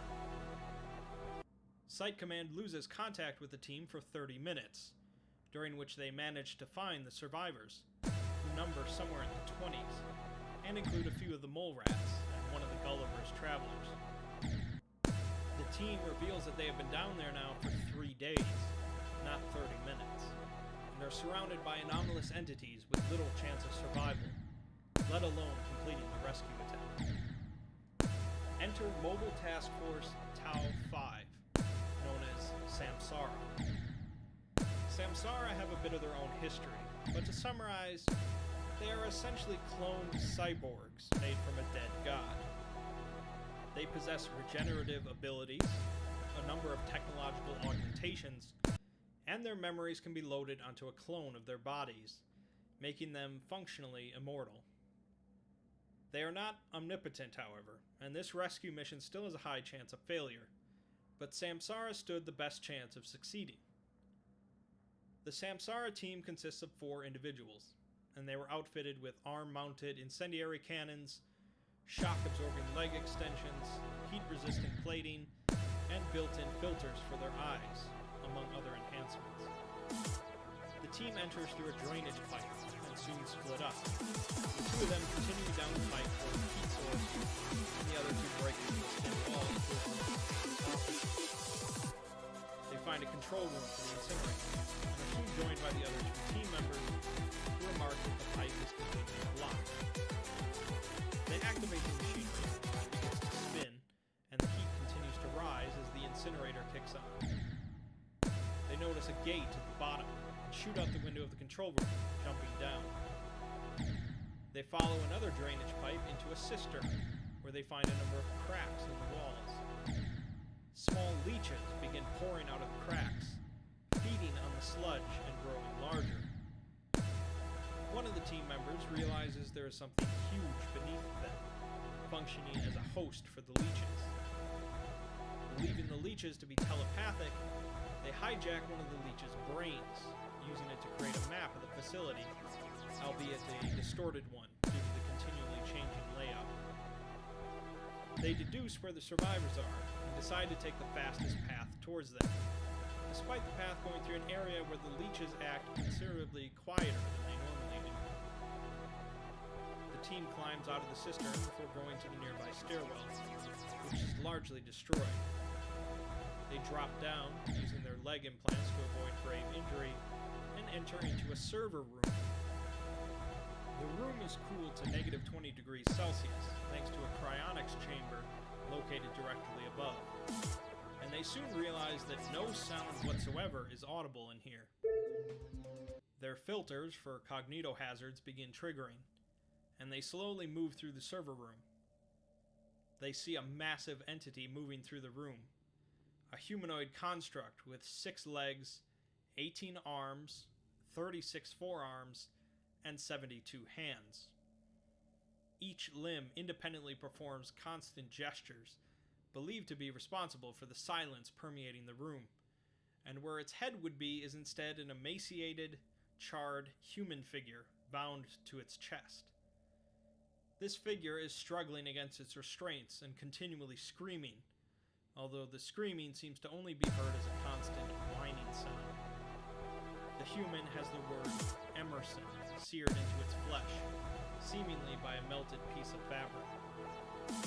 The entity seems to be hazardous to look at, so the team quickly moves on. The whining sound grows suddenly louder and closer. The team detonate a proximity mine behind them and rush through a door, dodging white-hot glyphs that begin to appear in the air around them. One of the team members loses an arm in the process, but they quickly flee from the server room and sound resumes. They soon find the survivors, one of the little rats referring to Samsara as the Power. Leeches begin to come out of nearby cracks in the walls, and the mission changes now from search to rescue. The extraction process begins with 11 MTF members and 27 staff members of Site-13, a number of which were significantly injured. The plan involves going to a pressure device and reducing the power to the machine long enough to produce a stable route to the surface. Destroying the device will likely only cause the grasp of problems, including their death. The group begins moving, with Samsara leading the extraction, and they start to kill what leeches they can. They are soon attacked by the floating humanoid entity seen by the drone, but copious amounts of bullets and incendiary rounds bring them down. Immediately after, the floor beneath the entity collapses, revealing a long, split creature covered in eyes, possessing a mouth full of poisonous teeth. It devours the corpse of the human, and a large number of leeches are propelled towards the room. 2 of the Samsara members provide covering fire, the rest of the group retreats and the different routes. The group enters a hallway where they encounter a cloud of crystal butterflies, SCP-553. The Samsara captain takes on the butterflies himself with his flamethrower, shredding and scorching most of his flesh in the process. They soon encounter a locked door to the Thresher Wing, which they cannot open, but somehow the door unlocks and the figure that was once Bobble the Clown appears on a monitor, laughing, seemingly responsible.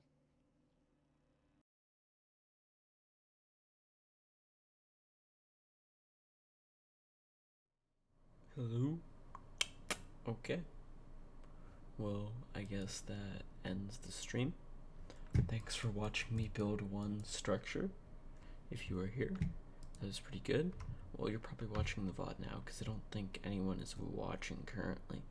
So if you're watching the VOD, thanks for watching me build this one structure here. Took way too long. Probably gonna add some stuff over here off camera. But yeah, that was really fun. I enjoyed that a lot. And yeah, let's hope to add more structures in the future. Yay. Looks really cool now. Let's try it out. Oh, that actually looks really dope. I like that. The only thing that's missing is that bottom left side, which I honestly could leave blank and no one would care, but I do care. Also, it's an excuse to do more. This is so fun, by the way. But we do have some rotational stuff, problems with this. Is anything here? 38?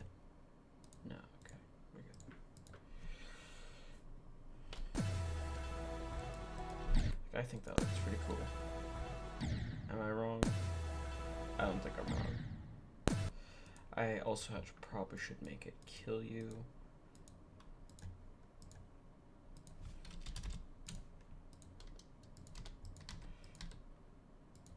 There you go.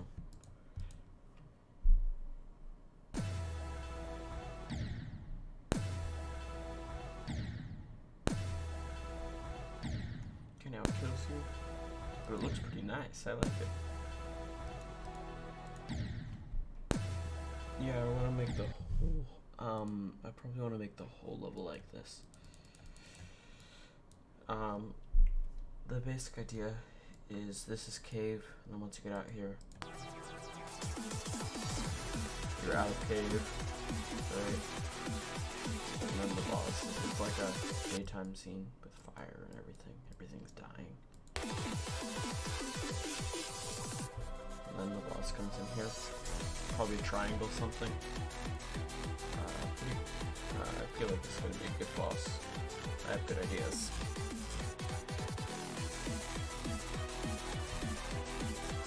It's a really sick song. I think it's my favorite song. But yeah. I do enjoy making this. The rate I'm going, I will be able to actually say for 100% truth that I worked on this for 5 years, unlike someone who worked on it for, say, said 6 years and then it changed to 5 years. It's gonna take forever. Oh my god.